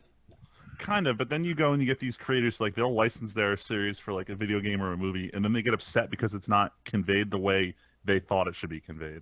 Cough cough. Stephen King. Cough cough. Yeah, there you go. Yeah, but okay, but Stephen King, look at It. no, what's the name of the movie? There's a bunch of them. We got a bunch. It's, you know, No. Jack, all work and no play. The Shinin. Thank you, The Shining. Oh, yeah. Like, he hates it, but Yeah, that he hates The is Shining. probably the most popular movie of anything he's ever done. But he hates it. I'm not saying that not following their original vision is bad. I'm just saying that is a quality of a lot of these dubs, that it is an adjustment to what the creator had been trying to present to you. Sure, but that's often. I mean, as long as it's more about the quality than the actual vision a lot of the time. At least for A lot me, of time, like, yeah, it is. Generally like- speaking, it's very hard to stay true to their vision and maintain like a quality to it. Like, unless I mean, hell, I'm sure you could argue that One Punch Man has left behind the creator's vision, even though that was like he was literally drawing practically stick figures. Look, One But- Punch Man is a very special scenario. Okay, but it still counts. You can't just be like, oh, I don't feel like that one counts, so fuck it. Hold on. So he sells his series to someone else to draw it, and then the TV show is based on the drawings, which is pretty accurate for the second One Punch Man series. Yeah. But I don't know, like the original One Punch Man author really likes the current manga, so I don't know. Yeah, it's a problem. I mean, it's not. Yeah. I understand, but like, is it not outside of his original vision? There's some people who are a little bit more anal retentive about it. Okay. Sure, I don't disagree, but Like him, look. he seems all right with it. can't have it both ways, man.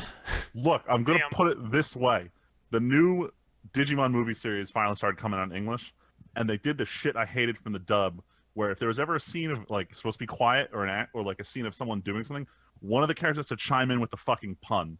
So like there'd be a scene of this bird Digimon attacking a city, and it's just the roars, and the dub, someone's like, "Oh wow, look at that bird brain attack," and they'll just like jam this shit in because it's a kids series.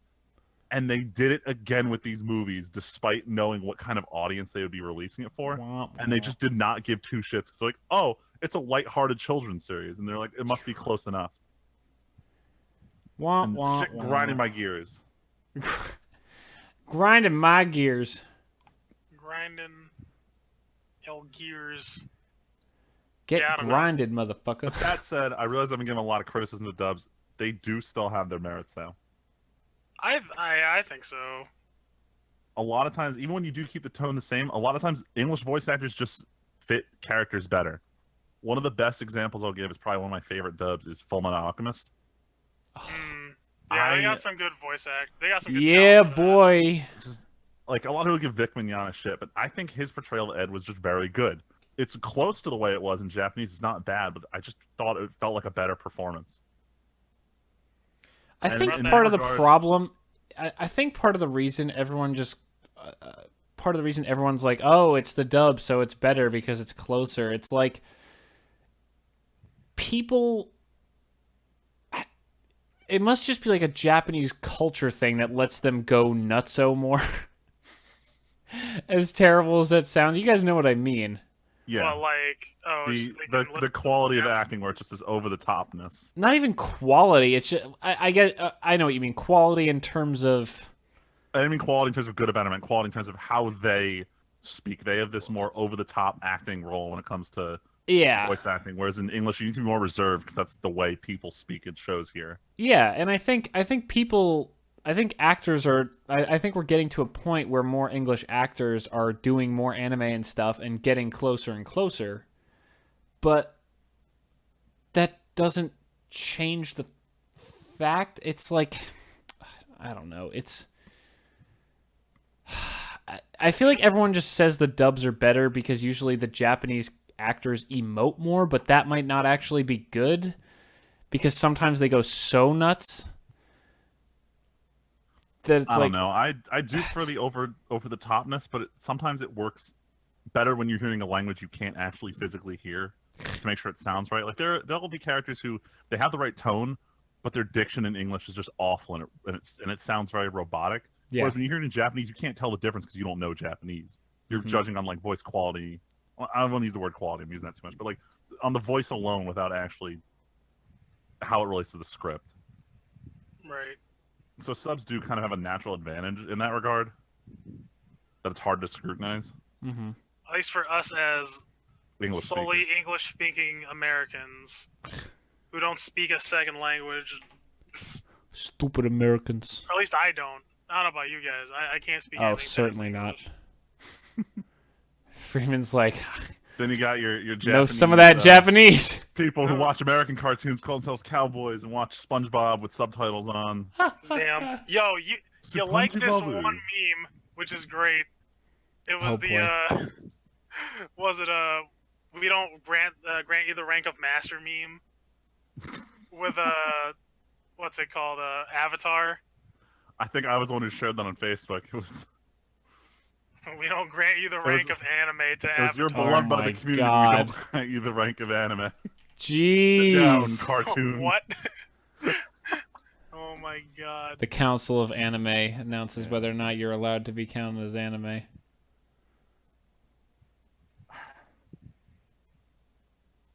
I got like one more thing I need to vent about dubs. Okay. That's it. I just want everyone to know I don't hate dubs, despite what I'm saying today. But the biggest problem with at least the English dubbing industry for anime is the pool of actors is way too small. You hear the same voice everywhere. Yo, my boy Stephen Blum. Dude, he's like barely in anything these days. I got mad. Like, he's one of the voices I will watch a show for. Yo, you know what he's in? What's he in? Yo, you heard Redline. him. Well, he wasn't in a show, actually. He was featured on an album What? recently. Yeah, you know the rapper Logic by chance? Yeah. Yeah, he was on his last album, and he made a cameo towards the end of his more recent album. Oh, shit, I gotta listen to this.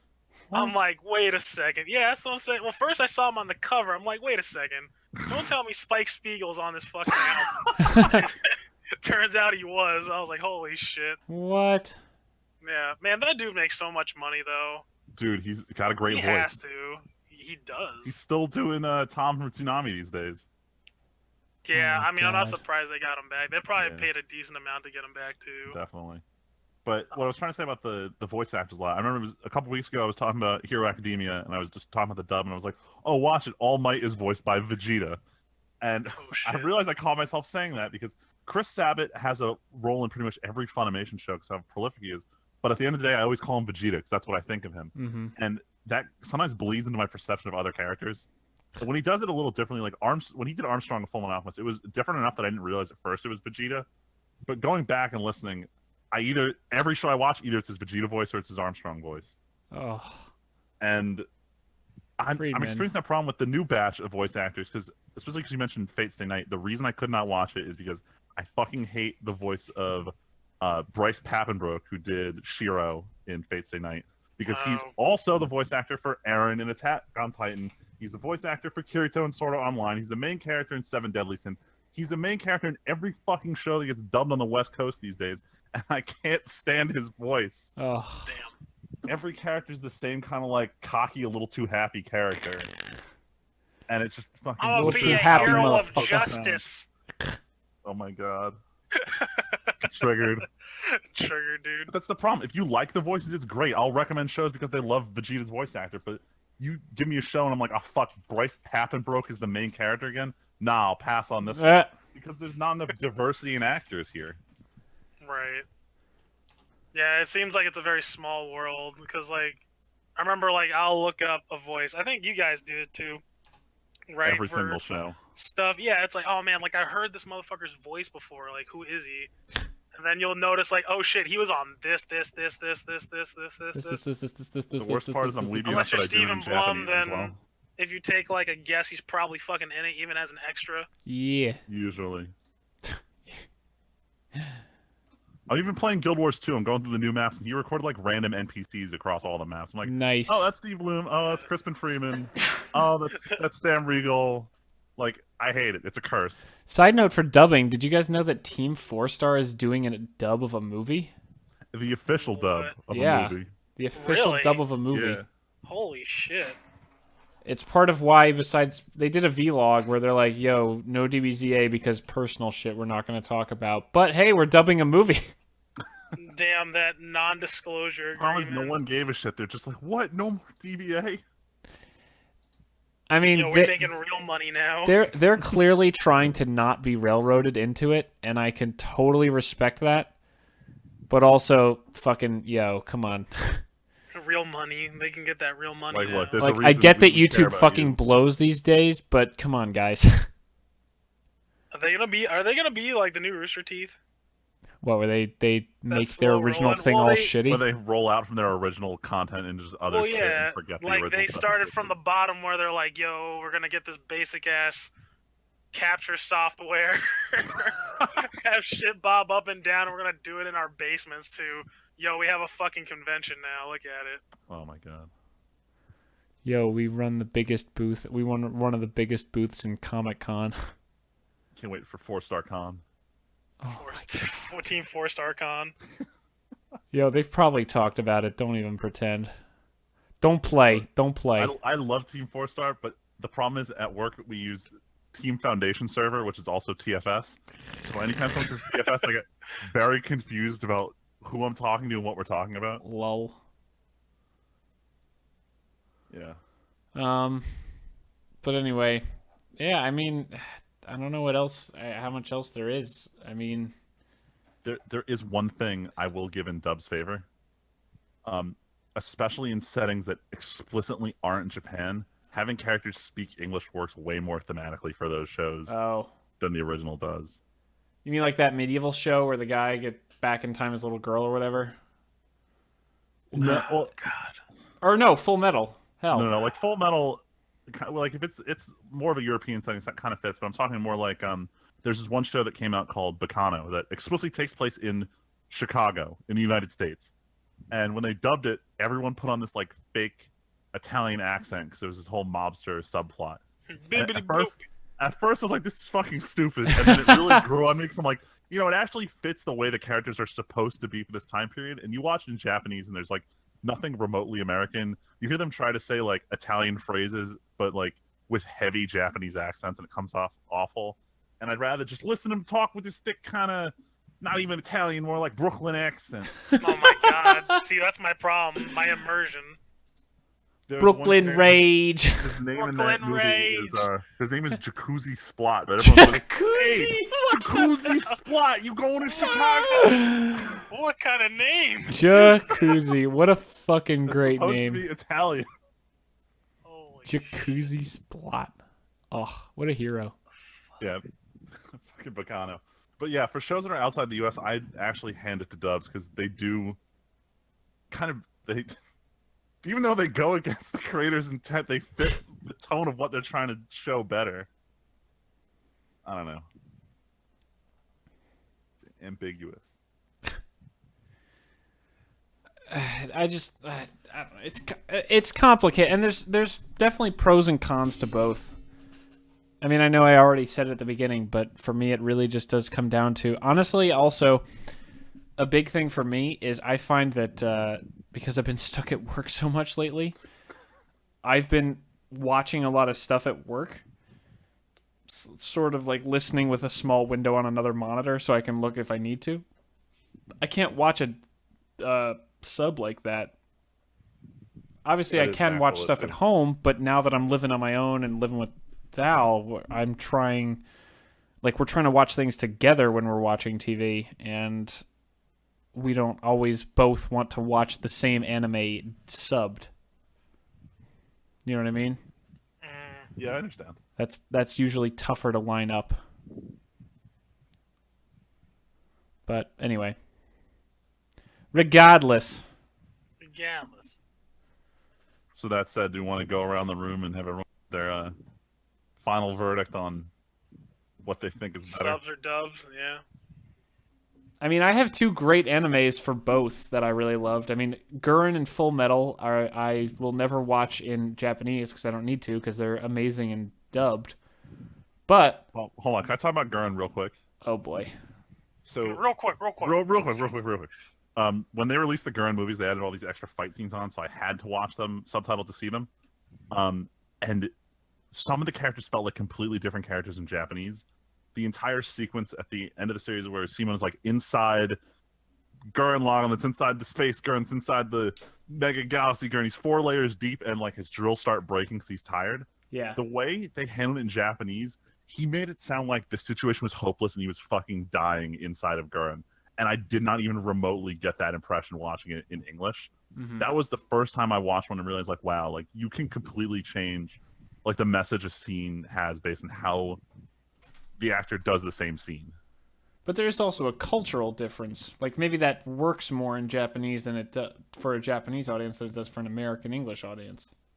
I mean, generally speaking, English Simon always felt a little more optimistic, but this is the thing. Except for the arc where right after episode 8, yeah, where he's like super fucking crushed and it takes a few episodes for him to get out of it. But they both did the depression well. But the point is, I actually did enjoy them in both languages. I prefer the dub, but I agree there's merit to both of them. I'm sure there is, but I don't have the time or the depth. Like that's the other thing. I'm sure for someone who watches more anime, the subs are vital and important because that's how you watch new anime. But for someone like me who watches an anime one anime a year and it's because someone said this anime is really good, if it's really good, usually it gets a sub or a dub by the time I watch it. Like hell, we watched Redline 2 weeks ago. Simul-dubs are a real thing, so you're getting close to that era where good shows are just dubbed on the spot. But we also watched Redline the other day when we were home for the Labor Day weekend before I got rushed back to go to fucking work. And I'm sure there's stuff missing from that dub. Like, Sweet JP sounds so like he doesn't give a shit about anything. JP is so much different, but I love him so much better in the dub, honestly. Really? Yeah, he's characterized a lot better in English. Like they're both going for the same kind of demeanor, but the way he's done in English, he gives off that vibe way. Like I super don't care about anything except racing. Yeah, it was just good, dude. Redline is so. Tyler, I respect your opinion to dislike it, but I am so sad that you didn't get out of Redline what me and Freeman clearly do. Wait, you didn't like Redline? It's okay. It was like too much. Aww. I can totally listen. I can totally understand that. For me, it's like it tickles that part of my brain where it's like, look at all the fucking bright colors, and gotta go fast. Yeah, the bright colors were like way too much. No, it's weird though. It literally had everything in it that I like would normally like in a thing, right? It's got like some cars. The animation was like stunning. I'm pretty sure you turned off when the car started skipping like a rock. Yeah, that did it. That did it for me. I was like, well, because you were like, "What the fuck is this?" And me and Freeman are just cracking up so hard, and you're just like, "This is fucking dumb." That was the point, right? I get that, but holy shit! Like for some reason, that like I don't know why. No, like, that's all fair. The other stuff, yeah. No, I can totally understand that because there are things that happens for me. Everyone has that thing where it's like, this is interesting, and then there's just the thing that turns you off. And I can totally, that is so stupid that he just somehow skips his car and doesn't like, how does he not get so dizzy he just like his head falls off or something? Like, he's spinning so fast, his car is skipping like a rock across a lake. That's so fucking stupid. I understand 100% why you don't like it. I'm upset you feel that way. It's saddening because me and Freeman both do so enjoy it so much. Yeah. Yeah, I know. I'm not saying I hate it. Well, we're not offended. We're just disappointed. Did you? Okay, Yeah, Tyler. I know you said the animation is stunning, but did you also like the music? Yeah, music was good. Okay, good. Like, objectively, right? I agree. I think it's like a good movie, right? But it's also fucking terrible. Dude, like the funky dude, funky boy. Funky boy. No, just ignore the flaws. I almost completely checked out right? When it turned from F-Zero/Death Race to this movie's Akira now. Straight Akira. And then out of nowhere, the tentacle monster that the guy turns into to fight Funky Boy, and then now there's a race again. Yeah, and it's a race. And then Freeman, at the end of the movie, we're getting the spoilers. But when, at the end of the race, when, Sweet JP and what's-her-face... Crab Sonashi. And the big fucking car thing. Machine Gun Head. Machine Gun Head. This dude eats, 2! And he still doesn't get, what? I understand, love conquers all. I'm no, that's just insane. I'm sorry. Tyler, I know this is some G Gundam shit, but Tyler, they accelerated so hard they punched through the bottom, and then the bomb exploded, and that was better than the nitrous boost. And you know what? I'm getting sick of that shit. Because G Gundam did it, Outlaw Star did it.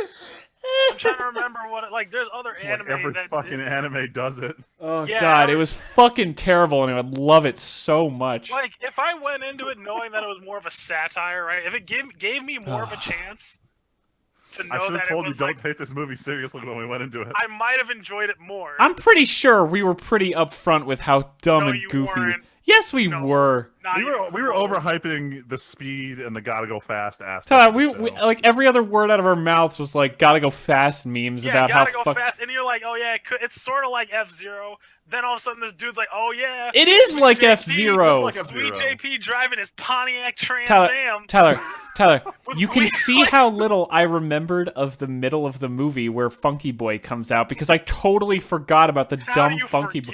Because all I care about is when the fucking race starts and that music kicks in, and it goes totally silent when he jumps out of that smoke, and then the car hits the ground, and the music just goes, and you hear red line. It's like the fucking greatest. Oh my god, I love that music. It's so sick. When they're all jumping out of the fucking flagship and they're all falling and the music's going, oh, it's so awesome. But then you have dumb shit like Screaming Baby. Funky Boy. Or them, the guy the machine guy who cries all the time because his friend abandoned him to the army. He literally doesn't stop crying. Yeah, what was he that? He almost comes in 4th place. Yeah, that plot line. It's like so he's chasing them and gonna kill them, and then all of a sudden it's like, I have to enter the race. Yo, but that movie looks great. Anyway, so Bethany around the room. Yeah, subs or dubs, gentlemen. Wait. Oh wait, one more thing. No. This isn't one more thing. I never finished my. I said I had dubs that I liked, Full Metal and Gurren. Oh. And subs that I liked, One Punch. Because Luigi hyped up One Punch so hard. Because we weren't hanging out with Freeman that much yet. And Luigi's like, Tim, One Punch is so good. And I'm like, but it's not dubbed. And he's like, just watch it. I'm like, fuck, fine. I got nothing else to do. And I'm like, But, wow, I'm this watching is that so dub. good. And then I've heard the dub. Freeman, I think you and Luigi both said the dub isn't great. So it's got my. This is the problem I have with dubs: is the supporting cast is fine, but the main character sounds like ass. Like Saitama is just bad in that dub, and that kills the show for me when the main character just doesn't sound good. It's like they took bored too far. Is that what it is? Sort of, like it wasn't funny bored. Like when Saitama in Japanese talks, it's kind of humorous how like nonchalant he is, whereas in English it just came off as like he's literally only nonchalant. Like when he that's gets it. punched in the face, he's like, oh. Yeah, like it just didn't convey that in English properly. Tyler, go ahead. Subs, dubs. Final thoughts. Oh, what? My thoughts? I thought I said mine earlier. Fine. Or just like Freeman. Well, I don't know. No, it's Just too to late. It's fine. consolidate. Freeman, go. Just to consolidate. Oh, I don't know. Like I got ones that I'm a fan of, right? Like I said before, like Dragon Ball Z, right? Like I don't know. I like the English version a lot more. I think you're right though. I think they go a little overboard with the soundtrack, but it conveys like the serious tone a little bit more of the show. But I think it also plays into Americans getting hyped a lot. Like, I know Japanese really get into it, and maybe that's just totally talking out of my ass. But, like, we talk about getting hyped and shit and, like, popping off all the time when it comes to anime. And I feel like as Americans, that soundtrack plays into that a lot. Yeah, but also, like, that show is just a lot about, like, action and fighting, as opposed to Dragon Ball. Like, I'm talking the original Dragon Ball. I apologize. I understand now. Yeah. Oh, yeah, no, I get what you're saying. Like, I completely agree with that, right? That's just what Americans are into. But, like, with that set, like, the campy soundtrack, right? Like, with original Dragon Ball, I felt like that was more of at home. I thought for Dragon Ball original they left the soundtrack the same in English. It wasn't until Z they changed it. Yeah, I know, that's what I'm saying. Oh, okay. Yeah, that's like, because you heard that in Dragon Ball, and it kind of, like, I felt like that was appropriate. It fit the tone. Yeah, it fit the tone, right? It's supposed to be about this little kid who goes on an adventure. Right? This kind of oldish / futuristic world. Adventure. And I felt a lot more at home with the soundtrack being on Dragon Ball than was it Dragon Ball Z was like very adult. It was a sudden shift. Yeah, like, it was like, okay, now that Goku's like an adult now, like people are actually like dying left and right. Granted, they get brought back by the Dragon Balls, but like, you know, like Vegeta and, you know, what's his face, Nappa, they literally wipe out an entire city. Yo, I need to chime in on that real quick because like growing up, Dragon Ball Z came out in the U.S. before Dragon Ball really did on TV. Yeah. For the original Japanese fans, Dragon Ball Z was a huge shift. You just had a 10-year time gap. In the first episode, you find out Goku has a son. Goku is an alien from space. Piccolo, who is the main villain of the series, is now teaming up with Goku to kill his evil alien brother. That shit's insane, and no one in the U.S. acknowledged it because that was our first episode of the Dragon Ball. They kind of just casually were like, that. wait, you have a son? Wait, Piccolo. Oh, boy. Yeah, right? Like, it was mind-blowing at the time for Japan, but, like, here it was like, oh, what's this Dragon Ball Z show? Oh, hey, the prequel's on TV. The prequel's on TV right now. Like, that was how they billed it to us. Which was fun. I enjoyed it. Anyway, Freeman, why don't you finish us up? So I'm not gonna lie, there are a couple dubs where I truly think they are way better than the Japanese version. One you guys didn't list, but I know Tyler will agree with me on, is Cowboy Bebop. Is one of those shows where the dub just felt so much better. But generally speaking, actually, you know who agrees with us? Leslie. Leslie. Because we were trying to watch it on my PS3 and I forgot because I have it on Blu-ray. Yeah. And we were trying to watch it on Crunchyroll. Oh no. But they only have the sub on Crunchyroll. So I was like, you know, I don't mind. Let's see what happens. And then Faye started to speak. Oh no. Right? And then Leslie's like, no. I can't do this. No. We have to watch it in English. I was like, all right, fair. But generally speaking, and this has been way more of a recent issue. I didn't have this much of a problem in the early 2000s when like pretty much everyone who was in Code Geass and Naruto were prominent voice actors. With the current crop, I just don't like the quality of dubbing lately. I feel the Japanese actors are just way more expressive in their characters, and I enjoy hearing that way more. So that's just my personal opinion. That right now I like subs. In 2009, I would have told you hands down dubs. 2010, 2013, that era, I would have been mixed, but I'm kind of leaning more towards subs these days. But I do think there is merit in dubs, and I do appreciate them.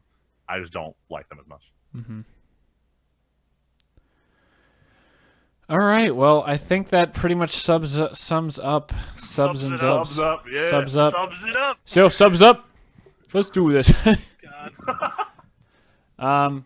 For the closing, we actually have one comment from Kid Creator from 2 weeks ago. Another question: is it bad to dislike a TV series because the animation is bad? My friend and I were arguing about the animation for the new Pokemon series. I told him the animation was really bad after I saw a picture of what Brock and Misty would look like. This is one of the reasons why I don't like Star Wars Rebels, because the animation is very appealing. I'm curious what you guys think. This actually plays in sort of tangentially to what we were talking about. I don't think animation should be able to ruin a show. I also don't think it's crazy to not want to watch a show because of the animation. I've actually been on both sides of the fence of that. I remember when I was showing you guys the Twitch Watches anime stream, they were showing Mob Psycho 100 by the guy who did One Punch Man. Mm-hmm. And the animation on that is like intentionally bad to mimic his art style. And a lot of people didn't like it. They didn't want to watch it. And I stuck through it, and despite the shitty animation, it did have a lot of really good sequences. But then I went to go watch One Piece, and I just cannot get into it because I don't like the way characters look in that show.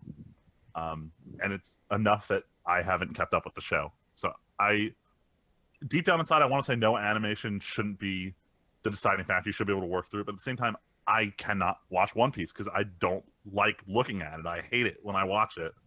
So I understand why you feel that way, and it completely resonates with me. I mean, honestly, legitimately, it's a big part of why I didn't watch the Star Wars TV shows, Clone Wars and Rebels.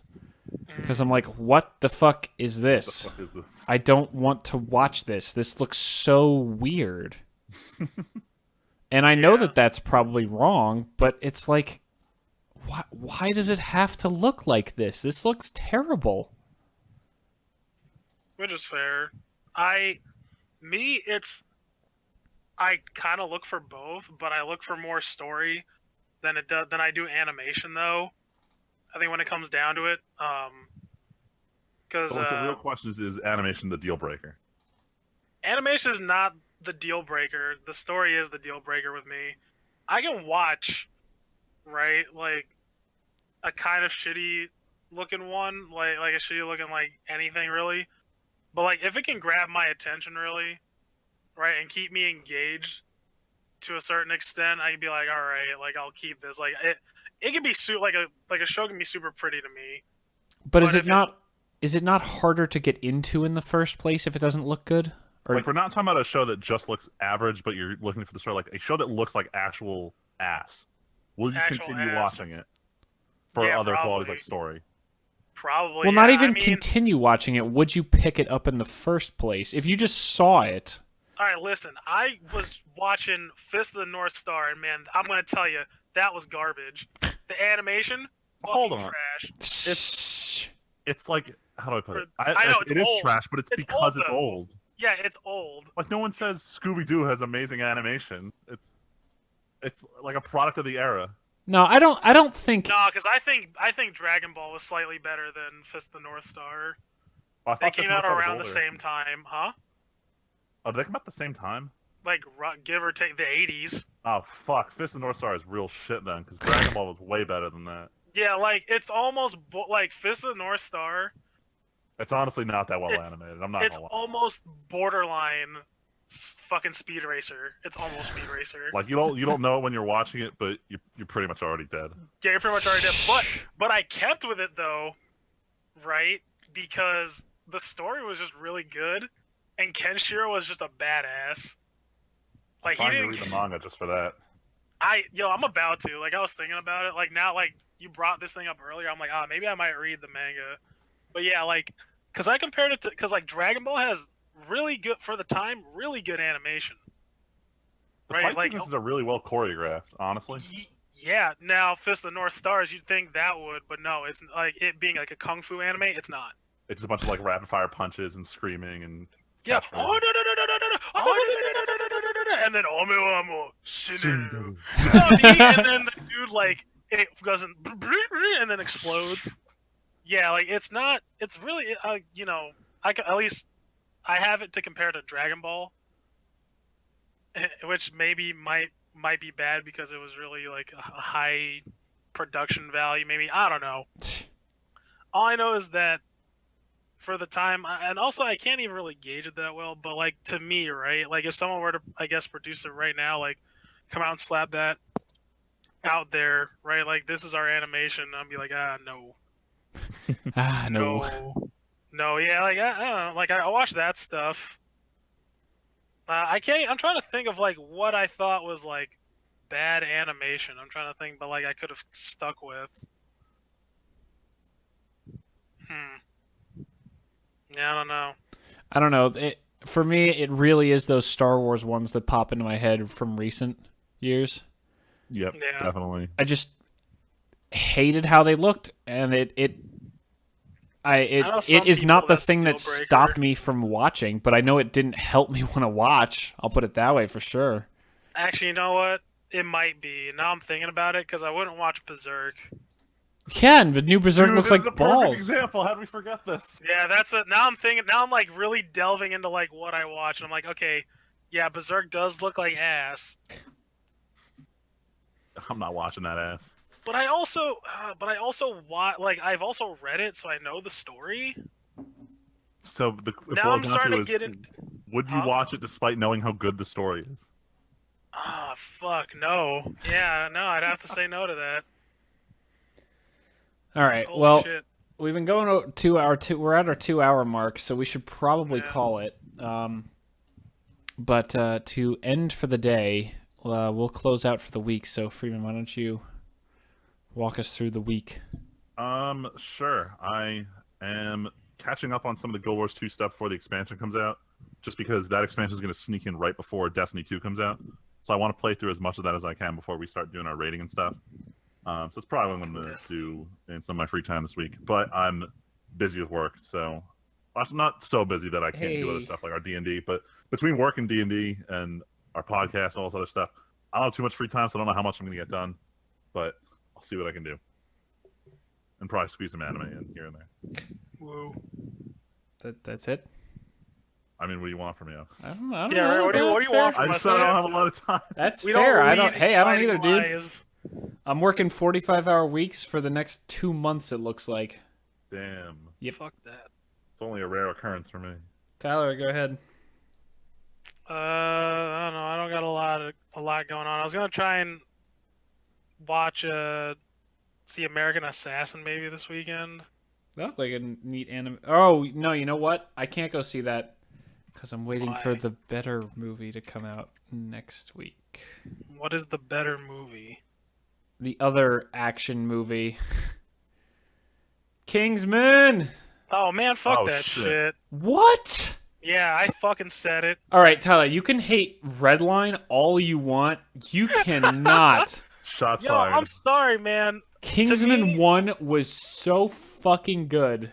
No, man. This is where I have to express this, alright? I thought the story was trash. What? The acting was trash. What? Yo, if they wanted a motherfucker with a list, they should have just gotten Mike Tyson, not Samuel Jackson. My Damn. God. Yeah, and everybody loved the church scene. No, I fucking hated that church scene. I thought it was garbage. Yeah. Alright, Damn. I retract everything I said that was nice about your opinion of Redline. Your podcast Clearly, you over. just don't have taste, Tyler. Podcast Fuck. over. Podcast actually no, canceled. We need this. We need this diversity. No. Yes, we Fuck do. it. We We can't refuse just to be the circle echo each other chamber. every fucking week. All right, we can't do that. Oh We my have to have some God. differences. We need more of those Star Wars Episode 7 type discussions. Hey, at least I had reasons. No, I'm not criticizing it. I like that we were on opposite sides. I of- do too, but Tyler, you can't. No, you're just No, wrong. I I have don't reasons. care. No, No, actually, you're just no. I don't like Kingsman for almost the same reasons why I don't like Redline. It's too loud. A lot of things. No, just a lot of things were like going way too fast. Ugh. Like everything just moved. Like I hate it when things go way too fast. Like I might have liked Death Note more if it fucking slowed down for a second, but it doesn't. It See, just but like Freeman didn't even like goes. like Look, Death Death Note has Note. more problems than just its pacing. well, I mean, well, yeah, no, I mean like not just action scenes, right? Like I want action scenes like to be like they can be fast, like You they just can mean in give me terms of the like general pacing of the movie, but how quickly it went from point A to point B, not so much like how fast the actual sequences themselves were. yeah, Tyler, did you like the Yeah. Bourne movies? mildly. See, I did enough to watch all 3 of them. that's so surprising to me because I feel like they are the progenitor of this action style we're in right now, like the James Bonds and like the new James Bond movies with Craig But like and the Kingsman way and everything. It's all was about the- being so quick and unfortunately fast editing. But I feel like actually Kingsman 1 overcame a lot of that. no, it It was a lot wasn't. cleaner. It was just the way. It was the way it was presented to me, right? Like I don't know, like the way like the dialogue was, it just felt kind of stale to me, right? Like I don't know, I wasn't feeling it. Like I wasn't getting the vibe at all. Like that is too fast. It genuinely surprises me to hear that because also that's what American Sniper looks like it's going to be to me. Is just super fast. American American That's Assassin. not Sniper, Assassin. It just- might be. it just seems And like if it that's is, what then it's I gonna probably wouldn't be. I won't like it. It's not like the Okay. fast cuts. It's like the fast like pace. No, I know. pacing of the- That's why everything. I'm saying I feel like that's Yeah. what that's going to end up being. So I'm surprised that you're excited to go see that when that's what it seems like it's going to be. Well, I mean, if it was Kingsman 1, if Kingsman 1 was coming out, I'd be like, yeah, I'll give it a shot. Hmm. But it's Kingsman 2, and I'm like, well, I didn't like the You're like, first one. fuck it. Also, the fucking main character, right? Like the supporting cast was okay, but the main character, like I don't like his character. I don't like Aw, the actor. Eggsy's funny. It's not I don't like the actor. I think the actor probably like portrayed the character very well. I didn't like the character itself. He was It's not like attractive. it's like he grew up watching James Bond movies and he thinks he's tough shit. I like it because it's a little different. He starts out like I know everyone has like the rough to clean thing, but he actually feels like his feels more genuine to me in the first movie compared to the rest. Like maybe it's because everyone else is so over the top posh that he feels more down on his luck than he actually is. But he feels more like Jason Bourne. I know I keep bringing that up, but he doesn't feel like he's really He wasn't. struggling all that much at any point.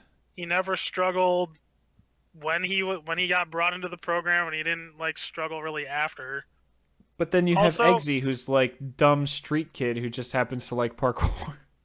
To be fair, I probably won't watch the Bourne movies ever again though. Cause, Oh, I didn't watch the new one. They're all the fucking same movie.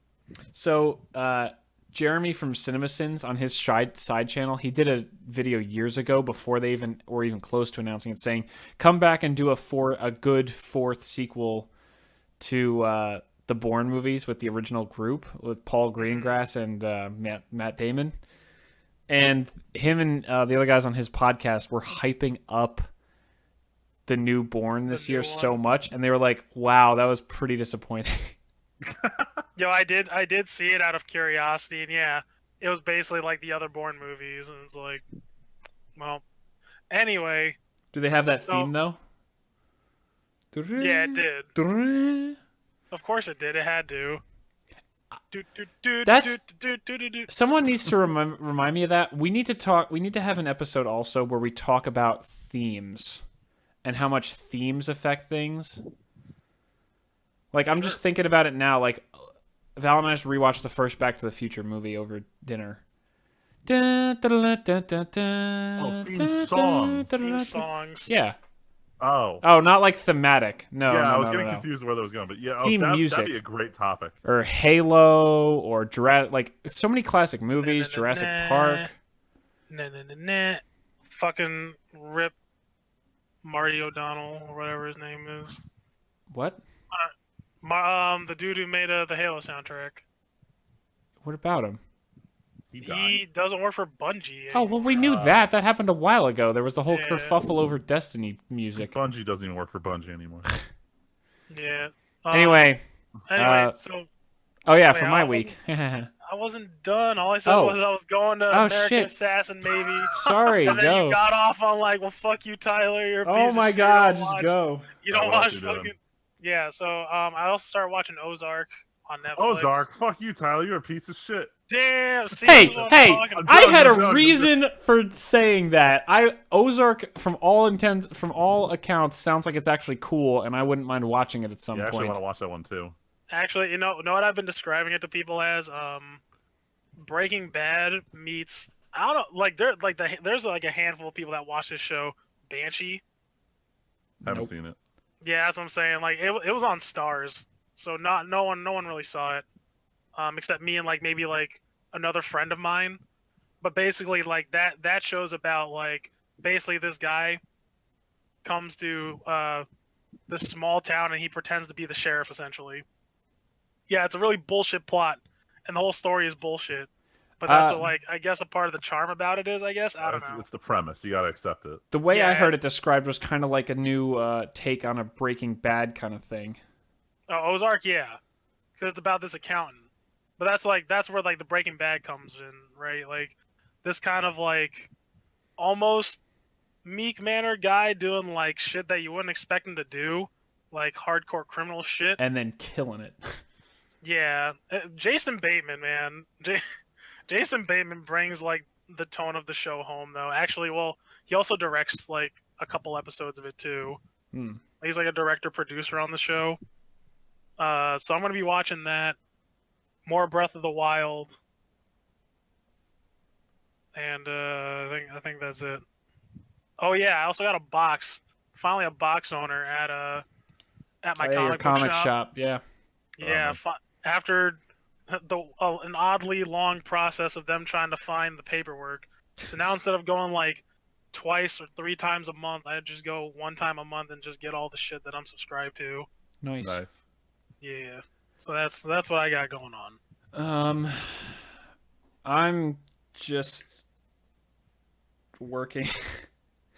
No, it's amazing how 1 extra hour every single day can make work feel like it's completely taking over your life.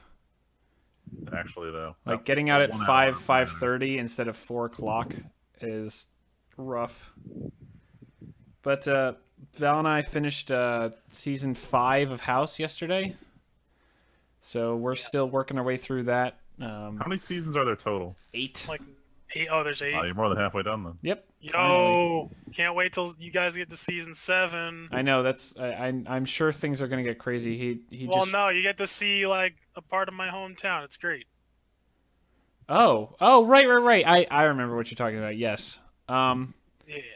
But other than that, as far as video games, I finally finished the base game for Dragon Age Origins.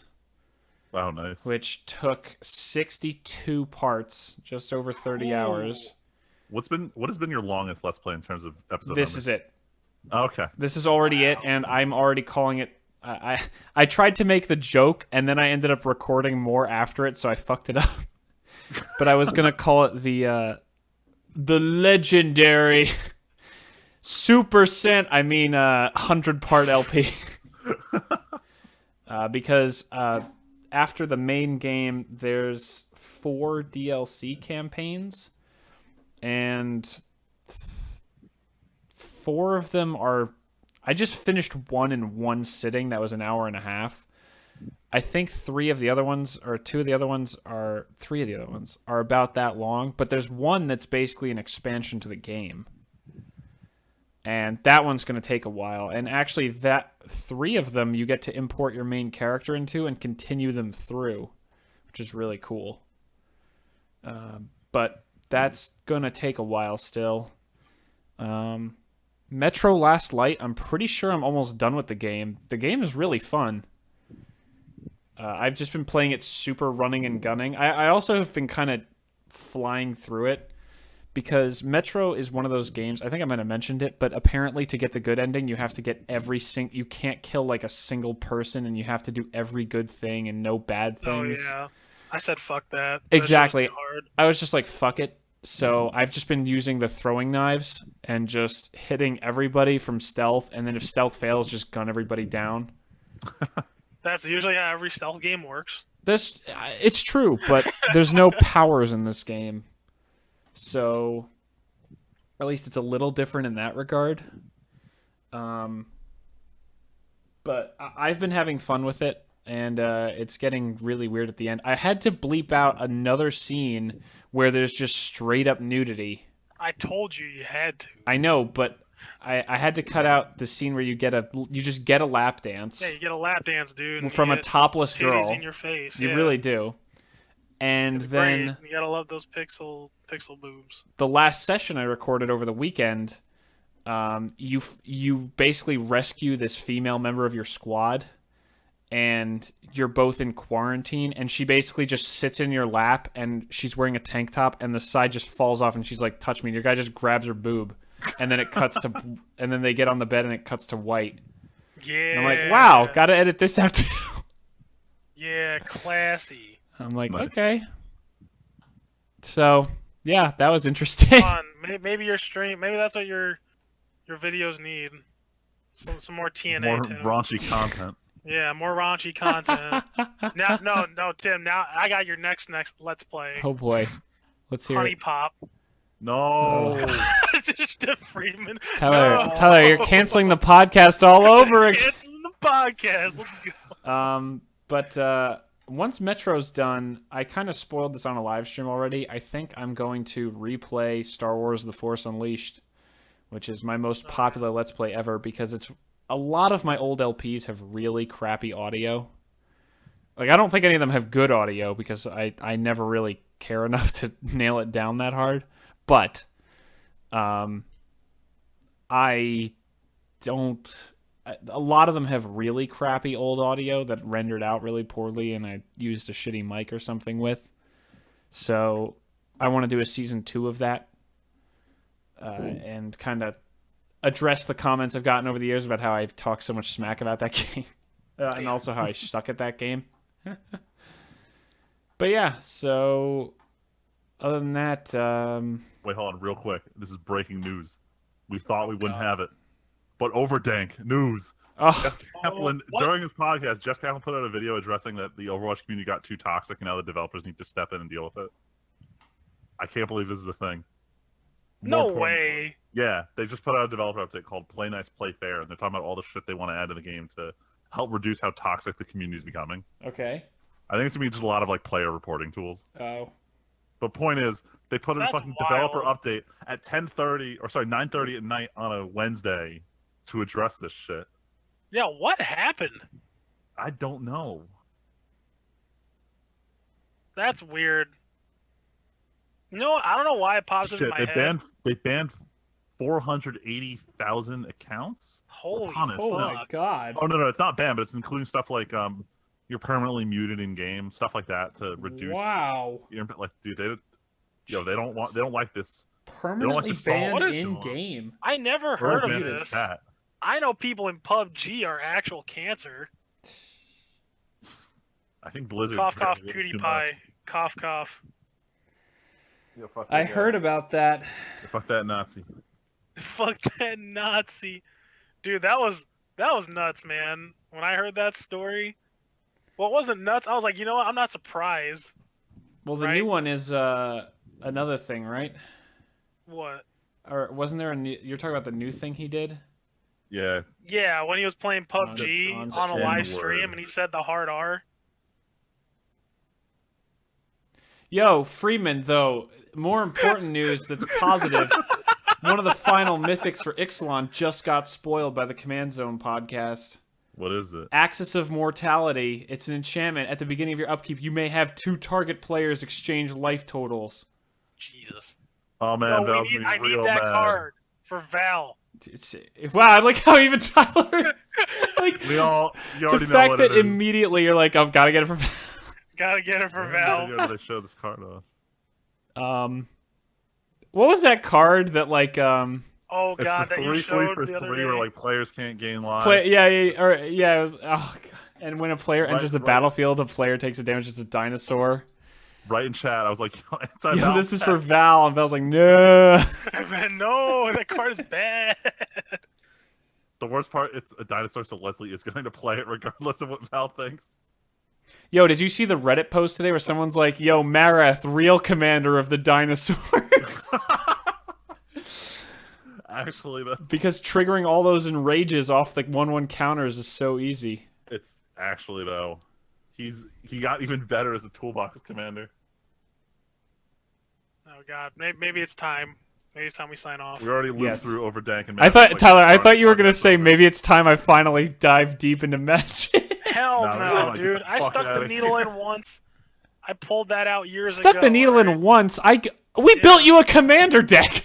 What the? No. Bro, you got one foot in the quicksand. Just deal with it. No. Never Yo, but Freeman, again. how about new Ghost Quarter? Yo, new Ghost Quarter. The politics in EDH. All right, we'll save it for the Magic podcast that we'll do on probably Friday. Sounds good. All right, but thanks for listening to the TNT podcast, everybody. We are going to sign off. For the foreseeable future, we shouldn't be hitting. We shouldn't be missing more sessions. Unless the Should podcast be. is canceled, like it is, Like it always is. like it always is. So that said, see Anyway. you next week when we get uncanceled. See you next week. See you next week, everybody. Bye.